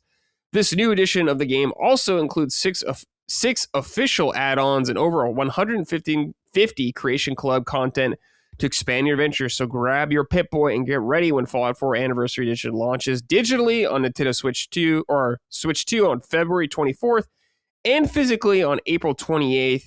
Pre-orders are out now. So physical later, very interesting. But about a month earlier. So I heard not great things about the Anniversary Edition when it came out. I don't know what it's like now. I have no idea. But if you're looking for Fallout on the go, this could be your best option. Micah, what about you? You have any interest in revisiting Fallout on Switch 2? No, this is a game I bought at launch originally. Did not like it. Ended up returning it. So it's not one that I really want to try again. Like sometimes you try a game and you say, I'm not into this right now, but I'll come back to it, you know? And with your expectations being shifted a little bit, and then it could be a great experience. But I just am not really into Fallout. Yeah. Interesting. I thought you would have liked Fallout. I don't like the whole battle system thing. Oh, the VATS. That's right. Yeah, you don't I like don't VATS. like that. Damn, I love VATS. I'm also too, when it comes to the post-apocalypse, I'm getting a little sick of it. It just, everybody has their preferences. Call and slop. I could play fantasy all day. Yeah, you you're know? more like me. Throw me into the Middle Ages. Give me all that shit. Like medieval, I will never get tired of that. And by contrast, Colin's like, God, no more fantasy, no more Middle Ages, sick of it, right? And so when it comes to post-apocalypse, I'm kind of like, it's got to be something special for me to be into it, or something more campy like Borderlands, which I just still like. But yeah, I'm not much into the post-apocalyptic scene anyways. I'm kind of getting over it. Yeah, very fair. Me too. All right, next we have Scott Pilgrim EX. Scott Pilgrim EX is punching its way into a new era. Team up with friends and brawl your way through space and time when this title launches on Nintendo Switch 2 and Nintendo Switch March 3rd. This is like I don't know if this is a sequel or like a different version or a new version of the original. I'm not really sure. But Scott Pilgrim's been gone for a long time. The first one was really fun. It was a fun beat 'em up. So I'm happy to see Scott Pilgrim back in some form. Very cool. I would like to play this. I just don't know if I'll get to it right away, but I'm interested. What about you, Micah? Not really. I like the Scott Pilgrim movie, and it completely stops there. I loved the movie, saw it in theaters. I've seen it many times since then. I otherwise have zero interest in Scott Pilgrim in other formats. That's fair. I never read the graphic novel. No, me either. I like the movie. I like the movie a lot, but otherwise, it's never really appealed to me as anything else except for that. Yeah. I think this is a brand new game, by the way, not like a enhanced version, I think. So don't take that as fact, but I think it is. Oh, okay. Actually, ScottPilgrimEX.com says battle new enemies and bosses across interconnected levels in a new story by series creator Brian Lee O'Malley. Cool. That will appeal to longtime fans and newcomers alike. That's good. All right, cool. Very nice. All right, next up, we got PGA Tour 2K25, where you can rise among the greats of golf's biggest stage. Golf enthusiasts can compete in the ultimate test, the PGA Championship, the U.S. Open, the Open Championship. Don't show up for second place when PGA Tour 2025 launches on Nintendo Switch 2, February 6th. I think golf games are actually really fun, but I won't be playing this at all. Oh, Brad, this is a day one for you, and you know it. You're just playing. No, I actually don't. I like the only golf games I've ever bought are the Mario ones. Yeah. I think golf games are cool though. I like for sports games, like those are like sports games I like, but I just don't really play them. But I think they're cool. But if you want to play on Switch 2, there you go. Here's something more along the lines of that. This is from 2K. Also, WWE 2K26, where fans can choose from the largest roster in franchise history with over 400 playable superstars and legends spanning multiple eras. With new match types, universe mode, and expanded My Faction mode, fans can step into the ring on Nintendo Switch 2. March 13th, pre-orders are available now on Nintendo eShop. I've played a couple of the WWE games. They're fine. I'm not like super interested, but they're fun like with friends locally. I think they're fun, but other than that, not really for me. And it's 2K, so I assume there's going to be a hell of a lot of microtransactions. So pay up, motherfuckers. Yeah. All right. This one was kind of surprising to me. Grand Blue Fantasy Relink in Endless Ragnarok. Embark on an epic journey in the Sky Realm. In this visually stunning action RPG, players will journey alongside a diverse cast of allies, exploring breathtaking floating islands and battling powerful foes. With over 20 playable characters, up to 4 people can team up locally or online for multiplayer action when Grand Blue Fantasy Relink Endless Ragnarok launches on Nintendo Switch 2 July 19th. Okay, so Grand Blue Fantasy Relink came out a couple years ago. I think this is like a expansion for it, I want to say. Let me check this out. I played the first game or the original version of it, and I think Colin did too, and I thought it was pretty fun. I think he did, because I made a note of that, of like he played a Grand Blue something. Yeah. And I wasn't really familiar with the series, but I watched him play it, and I was like, yeah, what's the connection here? Yeah, it looks like it's a expansion, so that's cool. Yeah, there was some like online content where you could fight bosses and stuff with other players, which was kind of interesting.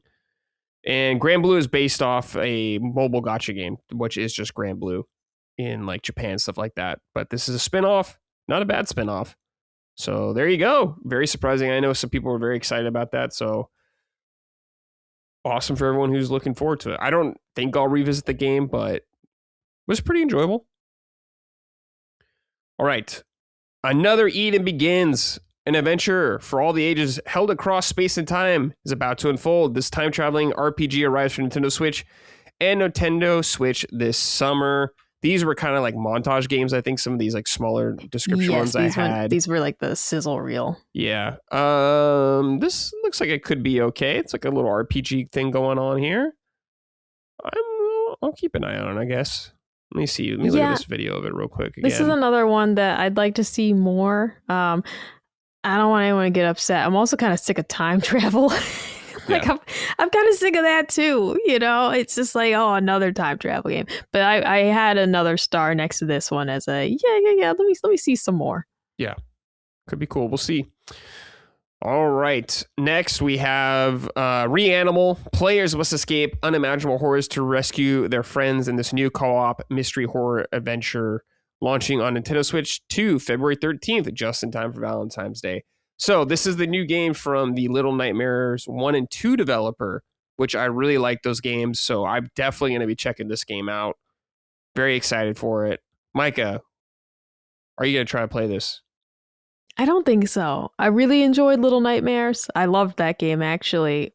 But I'm not feeling horror right now. Not in that way. Like, it fucking freaked me out, that trailer, a little bit. I was like, I'm not into this. If Colin plays this, I'll happily watch. Yeah. If Dustin streams it or something, I'll check it out. But no, this was looking too spooky for me. Too spooky. All right. Next, we got Star Trek Voyager Across the Unknown. Puts you in the command of the USS Voyager, where you work to ensure your crew survives their journey home, launching on Nintendo Switch 2 February 18th. You can pre-order it now and get a 10% discount. I have zero interest in this. I don't like Star Trek at all. Easy out for me. What about you? No, the only Star Trek I've ever seen is watching Red Letter Media. I watch them dissect it because they're so funny. Yeah. But I've never actually seen a Star Trek anything.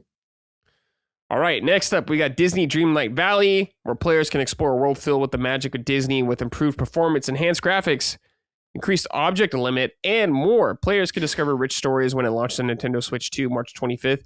I've always wanted to check this game out. Basically, it's Animal Crossing, but Disney stuff. I've heard some pretty good things about it, honestly. So I'm kind of curious about it. I don't know when I'll have time to play just because there's too much shit already, but happy to see you get on Switch 2, and it seems to be doing just fine, so that's good. What about you, Micah? You're not a Disney person, but you do like the cozy games. That's the thing. I was a Disney kid, for sure. I loved Disney when I was younger. I'm just definitely not a Disney adult. And so it has never caught my eye as something I said, oh yeah, I really want to check that out. I have heard good things, though, you're right. But it has never appealed to me like, oh, I simply must play this. I have nostalgia for the things I like, and I kind of just like keeping it there. Yeah, you know. Fair. And otherwise, I don't really interact with Disney properties anymore. Yeah. Like they're like, oh, making a fucking Toy Story 10, and I'm like, stop it, stop doing that. Stories, yeah. But maybe you could have Jafar in your village, Micah. Perhaps, maybe Maurice, from Beauty and the Beast could be in there. Yeah. I don't know. Or Is he in there? Yeah, I don't know. Not him, no. You don't like Gaston? We don't want him in there. Is Maurice the short little fat guy? Maurice is Belle's father, and he's a respectable man. I was thinking of Gaston's sidekick. Oh God, not that guy. No, I don't remember what his name is. Right. It's like Giuseppe Stromboli. I don't remember. Yeah, it's something like that. Well, there you go. Let's see. Cold Step begins. Time to roll the dice, summon creatures, and claim victory in the ultimate strategy battle. I think it's Cold Step. That's how you say it. Begins. Nintendo Switch 2 edition launches on Nintendo Switch July 26th. I don't have a lot to say on this. What about you? Anything? Or should we just move on? I didn't quite understand what I was looking at, and I put an asterisk because I was like, this looks kind of cool, but I don't really know for sure like what the fuck I was looking at. It was in the sizzle reel and went by so fast. I was like, wait a minute. I think it looks neat. And I like that it's like the description, on Steam, it's like fuses board games and card games. And I'm like, it had kind of a feeling to me of like, I don't know if you ever done this when you're a kid, but you're trying to like combine two board games. Like we're playing Yahtzee Monopoly, No, that's type way of too shit. chaotic. Exactly. That's what it kind of felt like. And I was kind of into it. Yeah. So I put a star next to that as a comeback and, This and looks check kind of that cool. out. I like the visual style of it. There's like a polar bear guy. That's cool. That's the thing. I liked the style. I just said I don't really actually understand what the gameplay is right here. And I don't know if I am into it, but I definitely want to check out more of this because it just looked so hectic. Yeah, it looks like a tactics RPG with card building mechanics or something. Yeah. And I'm not usually much of like a card game person, but this caught my eye. Okay. Next, we got Goat Simulator 3 is headbutting its way into Nintendo Switch 2. Fans can wreak havoc solo or cause double damage with the help of a friend. Goat Simulator 3 launches on April 1st, with pre-orders available later today on Nintendo Switch eShop. I played some of Goat Simulator, and it's just goofy chaos. Yeah. It's just more of the same. Yeah. They just keep making them. I have no interest really playing it. Nothing against it, but just for making time for it right now, not really on the radar. But if you want something goofy, dude, could be right up your alley. If you want to just kick back and laugh, there you go. Next, I thought of you when I saw the Shadow Tactics Blades of the Shogun. Players must outsmart their foes and become the ultimate deadly shadow. Tactical stealth arrives for Nintendo Switch 2. March 18th. Pre-orders are available now. 10% off if you do it. What do you think of this game, Micah? I thought this looked pretty cool, and as people know, I'm not usually much of a stealth guy, but I thought this looked cool. I also put a star on this one. They're going to get a lot of money out of me if all these stars end up being things I buy, because I keep putting stars on things. Mm-hmm. I definitely want to look more into this. I thought it looked super cool. So the style and everything definitely caught my attention. We'll see if it would be enough to overcome my dislike of stealth, because I'm just not a patient person, in real life. I'm fine. I'm nice and patient. But when it comes to activities, I don't want to fucking wait and watch this guy walk by and figure it out. So I don't know if I'll actually enjoy it. I want to see some more gameplay, but it did really, the art style is just so pretty. And I want to play it. Dude, I just saw this. This game came out there was a trailer on PlayStation Europe for this game. that was 8 years ago. Oh, holy shit. I didn't know it was that old. So we're just getting some reheated leftovers over here. It's fine. I'd never heard of it. Yeah, so I don't know much about it. And you know what? Do it. Bring me back some old games I may have missed. Do it. Sure. Do it, Nintendo. Dig something up. You found something in the back of your freezer and you're like, it's still good. Yeah. Cook it up. Just send it. Defrost it. There you go. All right, final game here, Tales of Arise Beyond the Dawn Edition. Beyond the Dawn Edition lets you follow the adventures of Alphen and, how do you say her name? Shion? As they join forces to free the planet from 300 years of oppression, launching on Nintendo Switch 2, May 22nd. So Beyond the Dawn, I think, edition, it includes that expansion they had for the game that I never played. But this is the most recent Tales game, which is years old at this point, but it is getting a Switch 2 port. So if you never played it, there you go. You can play it on Switch 2 now. You liked this game a lot, didn't you? Yes. Oh, I love Tales of Arise. It's too long of a game to revisit for me. And also, Colin went back and played it like semi-recently. Oh. Recent enough that it's like I had played through the whole thing at launch. Colin later on played it. So it's not a story I want to see all the way through again. But I loved this game. I really liked the characters. Oh, I loved the little owl, Hootle. And I loved all the little owls. They were so fun. It is a really great game, great story. I definitely recommend it. Okay, there you go. All right, that's it for the Nintendo Direct. Let's move on to our next thing, which was the Pokemon's 30th anniversary event is coming up this month, but there was I believe a commercial at the Super Bowl, Micah. Was there? I didn't watch the Super Bowl, so I'm not sure. But there was a commercial. I think I missed that. Okay. I did watch the Super Bowl, of course, but we were at a party. Yeah. And so during the commercials, people talking and everything, I don't remember seeing Pokemon. I don't remember. Well, regardless, Pokemon put up their 30th anniversary website, and there was a trailer on there with like a bunch of celebrities. There's like Lady Gaga, that guy from the Daily Show there talking about fucking Pokemon or some shit. So that's there, but this 30th website, you can take pictures and share your Pokemon's 30th anniversary snapshot using the popular iOS Android app Pokemon Go. So if you want to do some social media shit, I guess, for this, you can do that on Pokemon's 30th anniversary. More to come, I'm sure, later in this month. They'll be updating this. But yeah, the website is just 30.pokemon.com right now. So if you want to take a look at it yourself, you can go on over there. Let's see. Elazar wrote and said, "Hello, Punchers. Did y'all see that Pokemon had commercial during the Super Bowl? I thought it was cool to see that. And later that night, I saw a post about how much it costs to run a commercial during the Super Bowl. About 8 to 10 million for 30 seconds. The commercial was a minute and 2 seconds, so about 16 to 20 million a minute, plus the millions it probably took to hire the celebrities and make the commercial. Pokemon literally put more money into the minimum or the minute commercial than the $13 million budget for Pokemon Legends ZA. Thanks." It's funny. This is what you were talking about earlier. Spending more on this commercial than they do on a game. Right. And it's funny just because it's like they don't even need to hardly advertise. They really don't, you know? It's like do your McDonald's partnership with your toys and that's enough advertising for a fucking year, you know? It's so to spend money on this is just like, come on, bro. But then look at these games. Look at these textures. Look at these assets. Yeah. Look at these assets.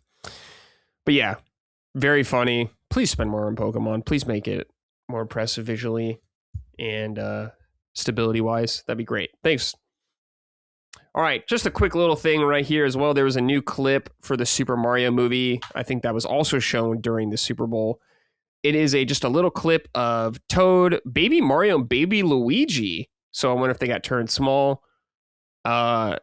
Encountering the T-Rex from Odyssey, and Yoshi's there. The T-Rex, or Yoshi roars the T-Rex, and he's holding the Super Scope, which is of course great. And the T-Rex just roars back at him and scares all of them. They just run away. Just a cute little tiny taste of what's to come. Micah, what did you think of this? Yoshi roaring, very cute. Yeah, loved it. Hate Baby Mario. Like hate. What about Baby Luigi? I know you have mental damage from playing Mario Kart with your sister. Exactly. I'd say I hate the baby characters. Don't want any of them. I hate the Baby Marios. All of them. I don't want to see Baby Peach, Baby Daisy, none of it. But it was cute. I like little Yoshi. Yeah, Yoshi so far looks pretty good. I like Yoshi being protective of those little babies. That's good shit. As we know, Yoshi has done that in many games. The Yoshi games, always protecting the baby Mario and Luigi's. Part of Yoshi's duty. But that T-Rex is going to fuck them up. But yeah, if you just want to see that's the end of the movie, they just get eaten. That'd be insane. All right. Just another quick little news thing. Most of the rest of the news is pretty quick, little stories. But Rayman is getting an HD version, apparently. It's rumored. I'm going to read this from IGN. Rayman creator discusses the Rayman remake Ubisoft has yet to announce. In an interview with Retro Gamer, Ansel discussed the secret project, confirming that rather than a remaster that simply presents the same game with slightly snazzier visuals, the re-release, which Ansel calls a remake, will also address some of the original platforming pain points, including additional checkpoints, to make it a bit less frustrating. Quote, "I think Rayman is still a fun game and there's a lot of content," Ansel said in the interview that was shared by a fan account, Rayman Merchandise. The pacing is a bit slow because you have a big character on the screen.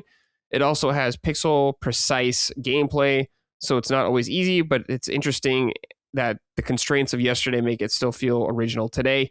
Even though it's complex, I think there's a kind of remake planned. So if you want to read the full interview and all that kind of stuff, Rayman Merchandise on Twitter or X posted all that, so you can read all that there, but I'm not going to go through all that. But I don't have a lot of experience with the original Rayman, so I'm kind of curious about this. I like Rayman 2. I played that on N64 back in the day. That game was really fun. That's a 3D platformer, though. The OG Rayman is a 2D side-scroller, like Rayman Legends and Origins that also came out years ago, which were very good games. So I'm happy to see Rayman still alive to an extent. Micah, You're not really into platformers. No, But what do you think? I appreciate Rayman. Like my boyfriend at the time played Rayman Legends, and I thought it was adorable. I loved the soundtrack, especially. Yeah, really good. But it is they're challenging games. I'm already not much of a fan of platformers, and they're not like a cakewalk to get through those. So I can appreciate that they're saying, oh, maybe we could throw in some more checkpoints to make it a little less frustrating. I'd be like, that'd be a way to get me to try it. Yeah. If you can promise me that you're going to throw in some extra checkpoints for my slow ass, that's fine. Yeah, definitely. All right, Micah, let's talk about what we're playing. Let's start with you. What have you been playing? All right.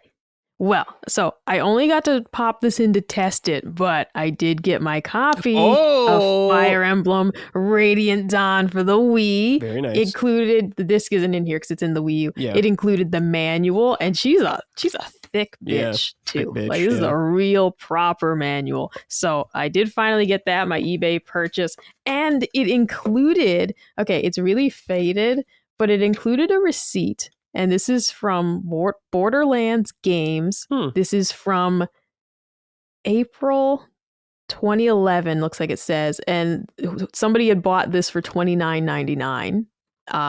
It was just a fun little thing. It's so faded. Like you barely see anything on it. Yeah, that's funny. But it was like kind of a fun little thing that was tucked away in the manual. I had to boot up the Wii U.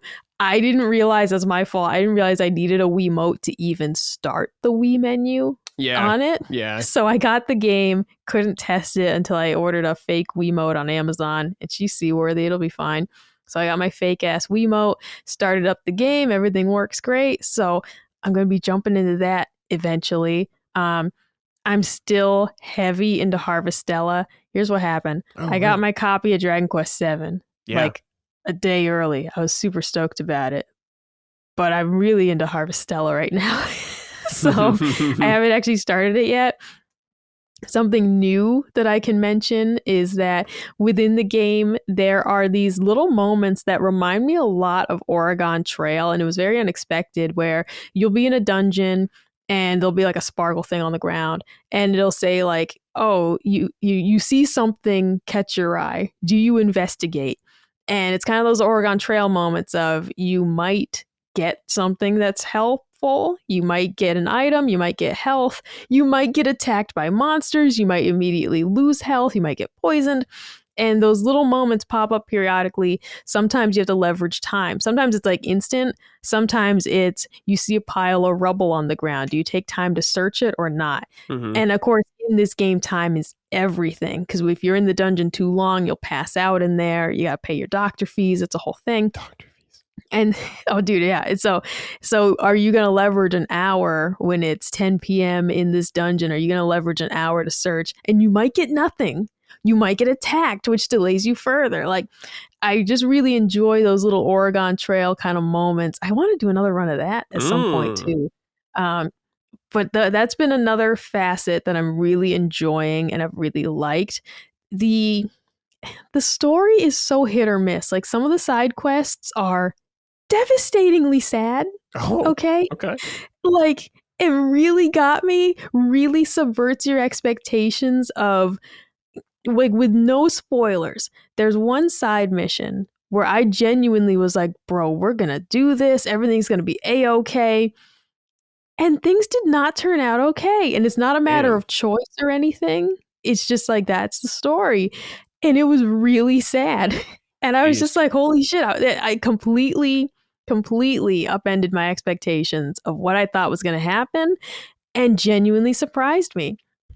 Some of the side missions are dog shit. They're like really bad.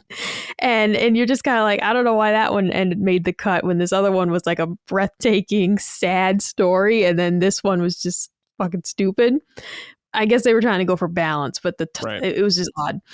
So I'm enjoying it. The side missions are hit or miss. The main story is getting weird, but it's a good weird. I'm liking it so far. The characters are mostly interesting, but I'm still having a great time with it. And it's those little moments, like I said, the kind of Oregon Trail style choices. The dungeons are fun. The farming, you don't get to spend as much time on your farm as I'd like, but I have expanded the farm. You do these little requests for these fairies and they give you rewards and shit. Mm-hmm. So it's fun and engaging still. I have now completed, according to the subreddit, the Harvestella subreddit, I have completed the longest chapter. So it's hard to gauge how far in the game I am. You know, some people say it's about halfway. Some people say it's a little less. But they said the remaining part of it, why it's hard to gauge is because of the farming. You could fucking spend hours and hours just doing that and not advancing the story at all. So people's play times are all over the map. But the remaining chapters, people seem to have a consensus, go much quicker. So past this point, I think I can kind of motor through the main story because I keep picking up the side missions, hoping that they'll all be as good as like the epic sad one. And they just aren't. So I'm maybe going to start being a bit more picky and choosy with the side missions, or just kind of mainline the story from this point out because I'm really over leveled as well. And I just like walloped a boss fight that was supposed to be like one of the toughest bosses in the game. And because I've been doing all the side content up to this point, it was nothing, which is fun in its own way. But it also kind of feels like I'm not playing it the way they intended. Sure. Okay. Very cool. For me, two things. Well, one, I'm just an update. I'm playing Majora's Mask 3D right now. I'm going to talk about that when I finish it, though, again. But I've played Majora's Mask, like, it's probably my like fourth time at least playing through this game. I mean, it came out in 2000, so it's been a while. But I've never played through fully the 3DS version, so I'm doing that right now. So I'll report back once I finish it. The other game I've been playing a little bit is Neo 3, which, of course, I talked about on Summon Science. If you want to hear a little more, probably in depth, go there. But this is not a Micah game at all. It's a Souls-like. This is from Koei Tecmo, Team Ninja. This is their version of Souls-like, the Neo franchise that I think has kind of found its own footing in the space and its own identity more than a lot of other games in the Souls-like genre. Like Neo is very like ARPG kind of inspired as well, with so much loot, which kind of annoys me when you kill guys. They just puke loot out everywhere. There's so much of that shit. So if you like ARPGs and all that kind of loot, Neo's your jam right there. But it is a Souls-like kind of set in feudal Japan, demons, all that, stuff you'd expect. And the big thing about this game is it's open world. The last Neo games were stage-based, so you kind of have like a little world map. You'd pick stages. This one is fully open world with tons of zones to explore and bosses to fight. And it's really cool. I think the open world design works really well for Neo as well. Don't get me wrong. The world design is not like blowing me away or anything where I'm like, whoa, this is insane. It's not fucking Elden Ring or anything like that. But it's decent. And I think it works. The Neo formula works well in it. So I'm happy to see it. I think it's a good change for the series to kind of push it forward.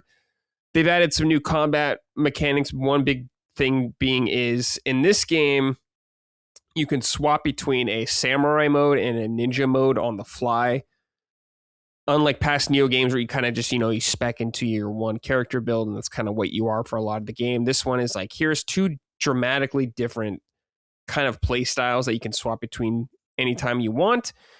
I've been using the ninja one more. It's a little more quick. It's much more about dodging and stuff like that, it seems, and much faster. And I've enjoyed that quite a bit because it plays quite a bit different than Neo 1 and 2. So it's interesting for me.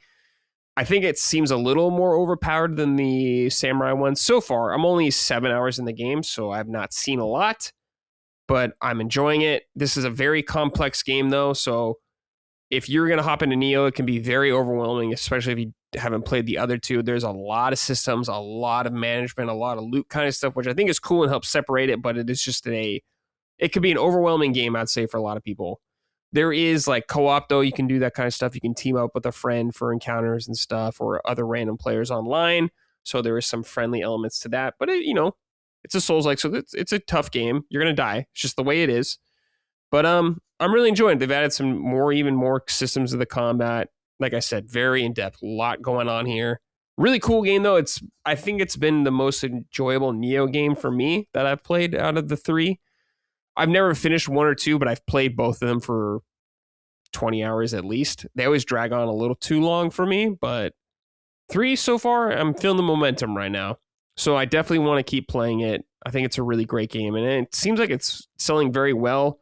So on Team Ninja or on Steam charts, it's Team Ninja's like highest player count ever for a game they've had. So it seems like people are showing up, which is really great.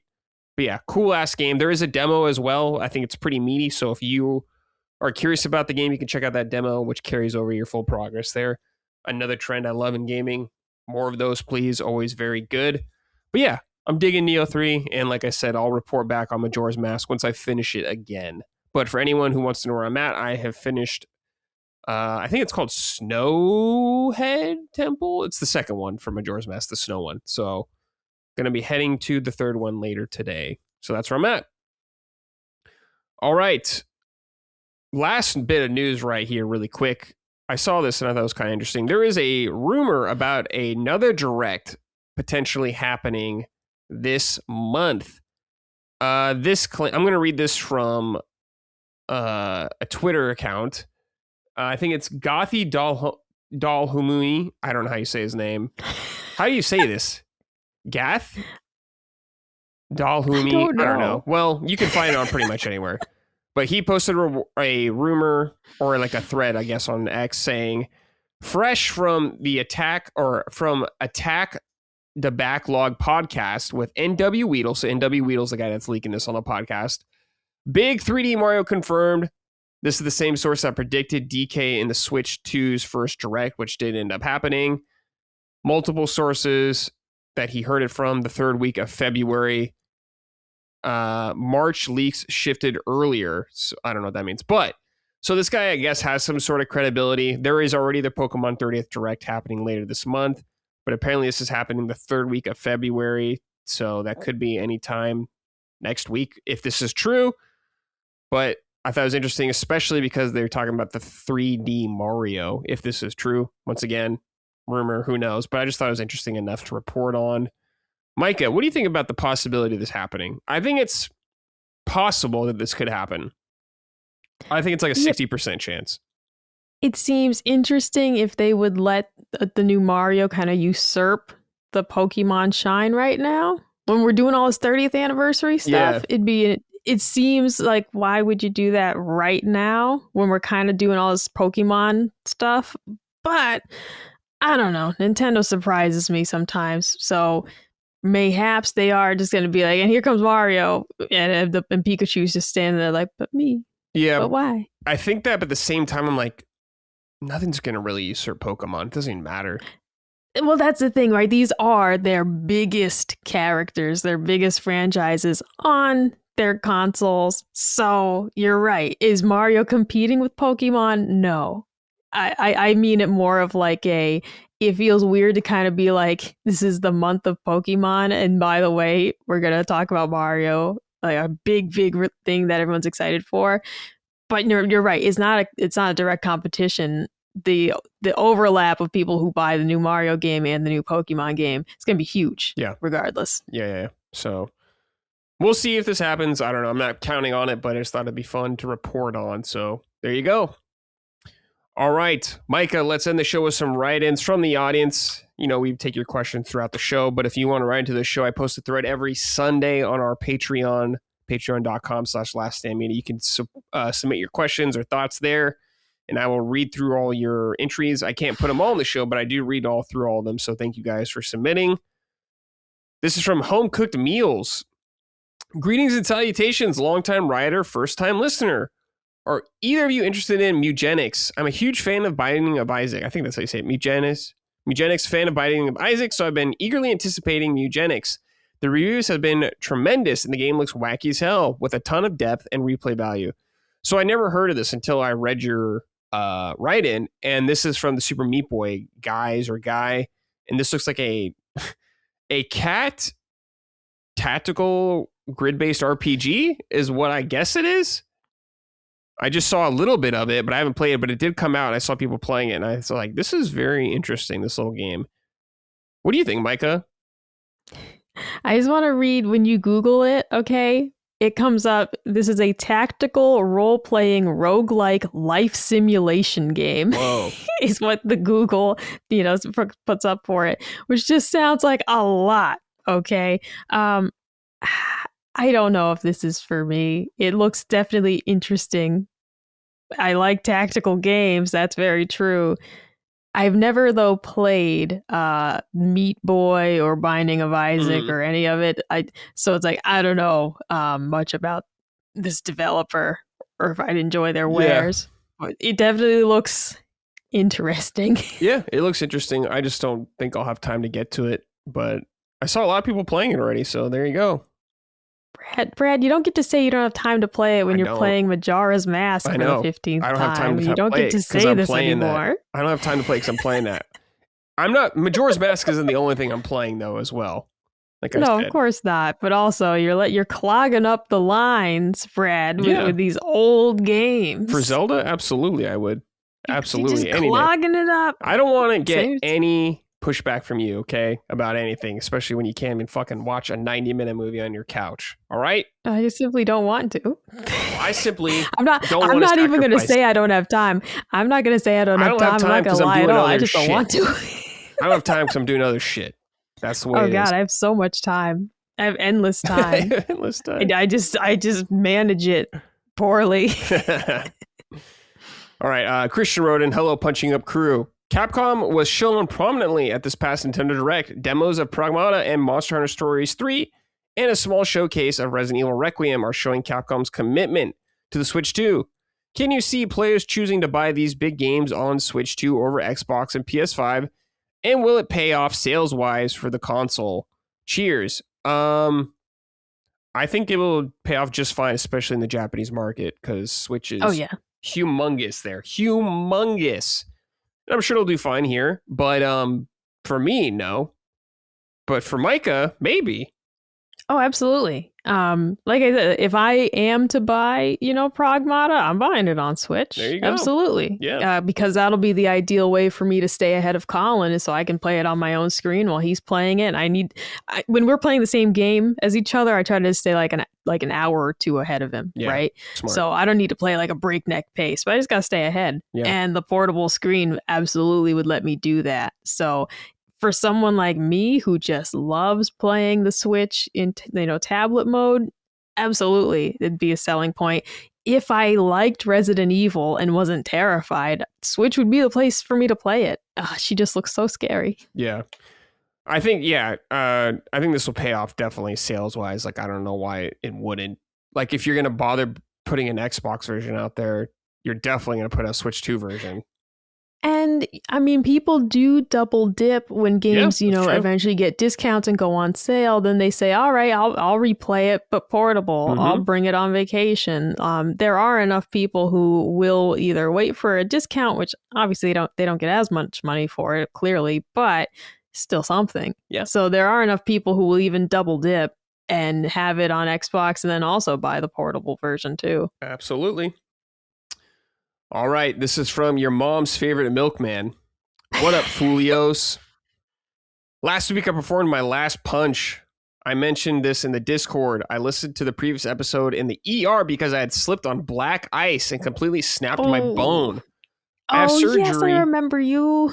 I have surgery on Wednesday and realized that the only controller that is not as painful to hold is my Joy-Con. Due to this, I unwrapped my Final Fantasy Pixel Remastered and played through the first Final Fantasy game for the first time ever. Now I'm on Final Fantasy 2 and I've been loving the games so much. The mechanics of the games came out about 35 years ago is still impressive and addictive. I put in 20 hours within 2 days. Mechanics within 22 days. Mechanics, for example, when you perform lifesteal from an enemy, it will actually have negative effects if it's an undead enemy. It was smart enough to implement logic condition years in advance of what we have now. I'm just happy that I stumbled upon this game. This led me to purchase a couple of more JRPGs. I'm very excited about this part of my gaming journey at age 36. Any 2 Japanese role-playing games you recommend for this old timer that finally seen the light? Thank you, and I'll be listening to you after surgery. High as fuck. Can't wait.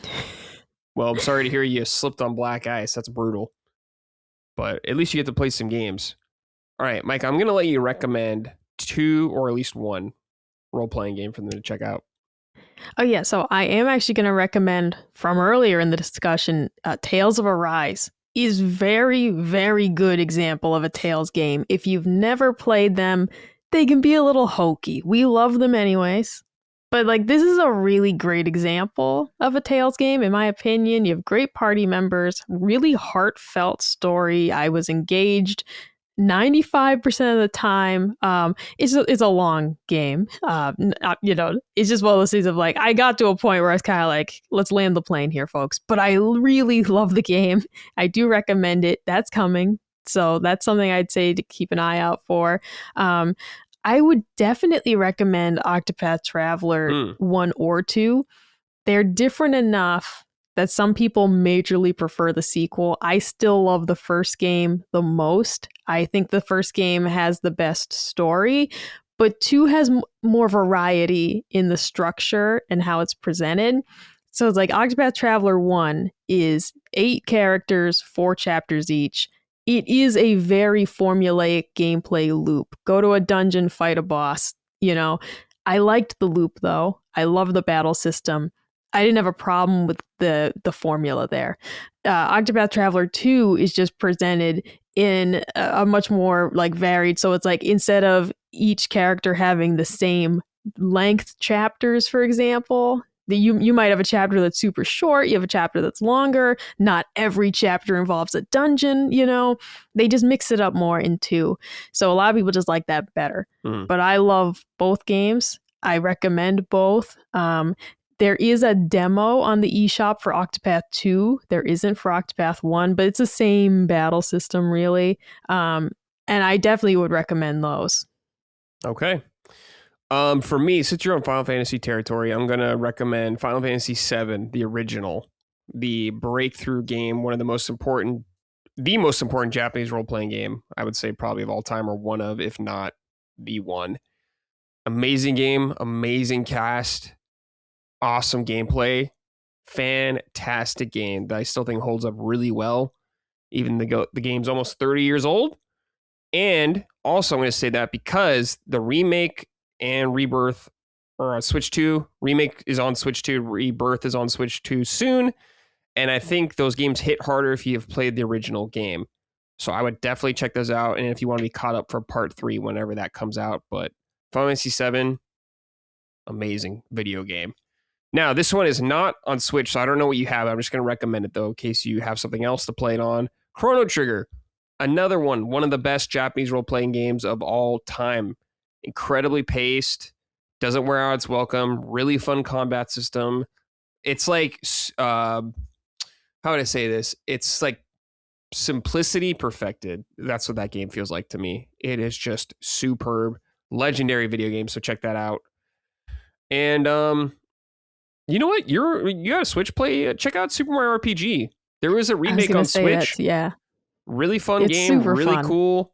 It is a Squaresoft RPG in the Mario universe. The first one at the time. Really fun. Very reasonable length as well. And the new one added some stuff to make it even easier. They added some new attacks, all that kind of stuff that you can do. So check that game out. That game's sick as fuck too. So those would be my recommendations. All right. This is from Neo JD. Micah, Jez's latest reports seem to indicate that the next and possibly last generation of Xbox will come out next year. As previously rumored, it seems to be more of a PC that'll play your Xbox library along with being open to other storefronts. How much would this have to cost to still be appealing to you? Are you excited for it at all? Or has the Switch 2 become your new go-to console? Thanks, and keep baking those bread butts. Honestly, there's no price, I don't think, to make me buy this thing. I'm just not interested. Over. I just see Xbox kind of now as a platform I'm not going to continue to invest in.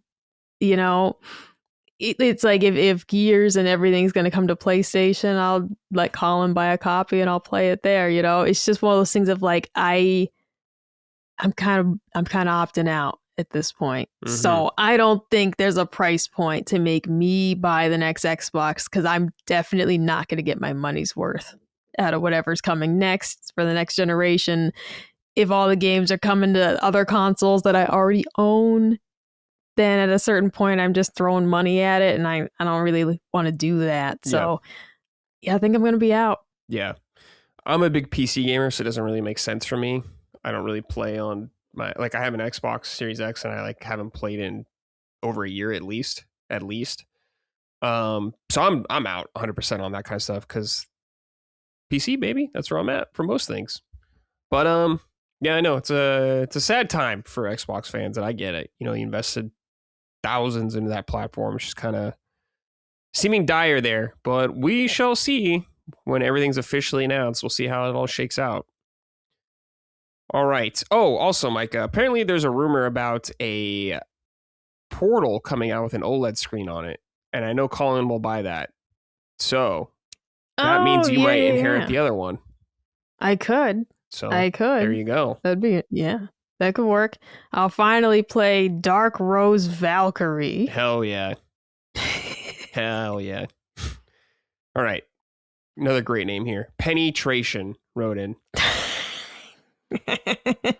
That didn't jump out at me when I looked through the notes earlier. I didn't catch that. I love names like this, but I have to be very careful to make sure I'm not saying something racist because you never know. Absolutely. Like we're not trying to say any slurs. Yeah, I'm not trying to say anything too crazy.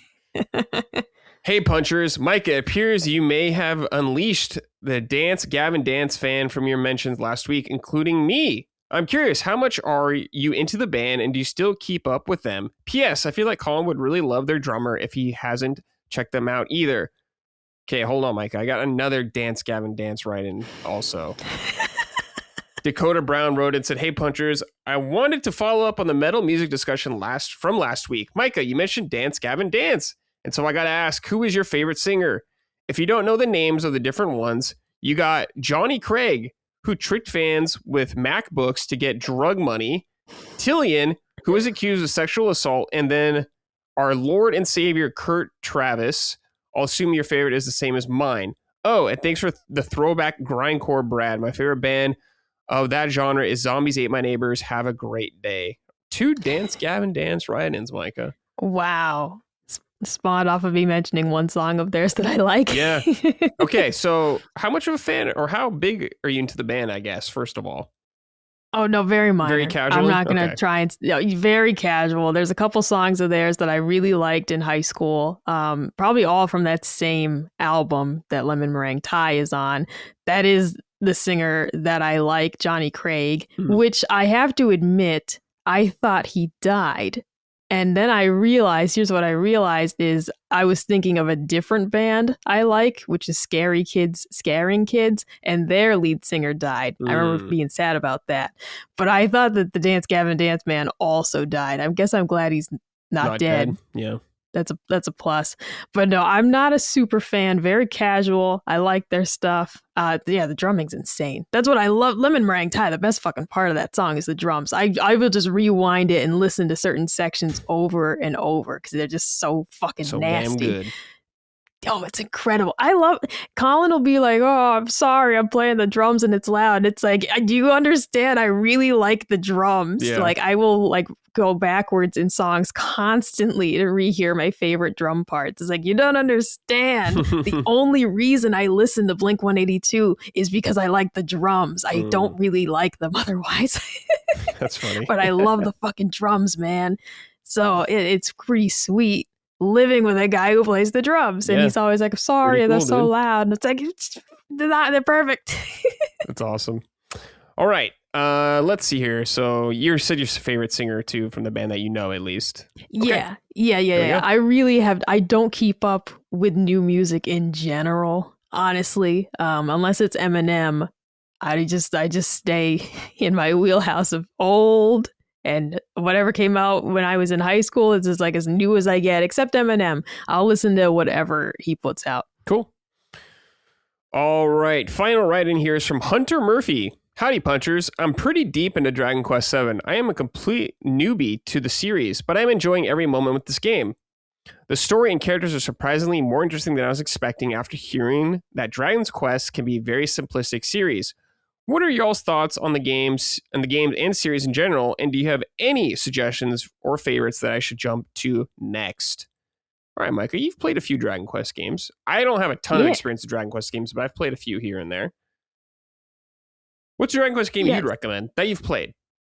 So I honestly, the 1 and 2 remake, I've only played one so far, but it's so charming. It's very, very simple, extremely simple. It's just you with no party members even. But I liked it a lot, and it was just cool to kind of see a reimagined version, of course, of where the series started. I did really like Dragon Quest III remake as well. So there are some sticky points of major difficulty spikes. I really did just say, though, I'm popping it on easy. I don't give a fuck, because I was like, this is crazy. You want me to grind for like 4 hours to get all these levels. But keeping that in mind, either if you don't mind grinding or if you can set your pride aside and just pop the game on easy when it spikes like that, I thought 3 was also great. 8 is the one I have for 3DS, the Journey of the Cursed King. Yep. I played that for about 15 hours. I did really like it. It's a little clunky on 3DS, just in terms of like the fast travel, like stuff like that. It's weird.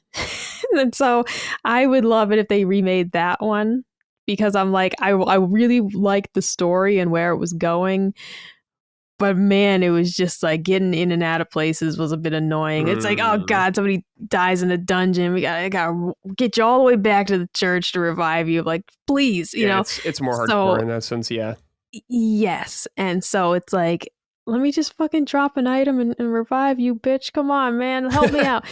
So, but I did really like the story. If you have a 3DS and can find that game at a not crazy price, I'd recommend it. But I'm waiting for a remake. And I think we're going to get I'm sure they're going to remake it. It seems like to me they're remaking all of them pretty much.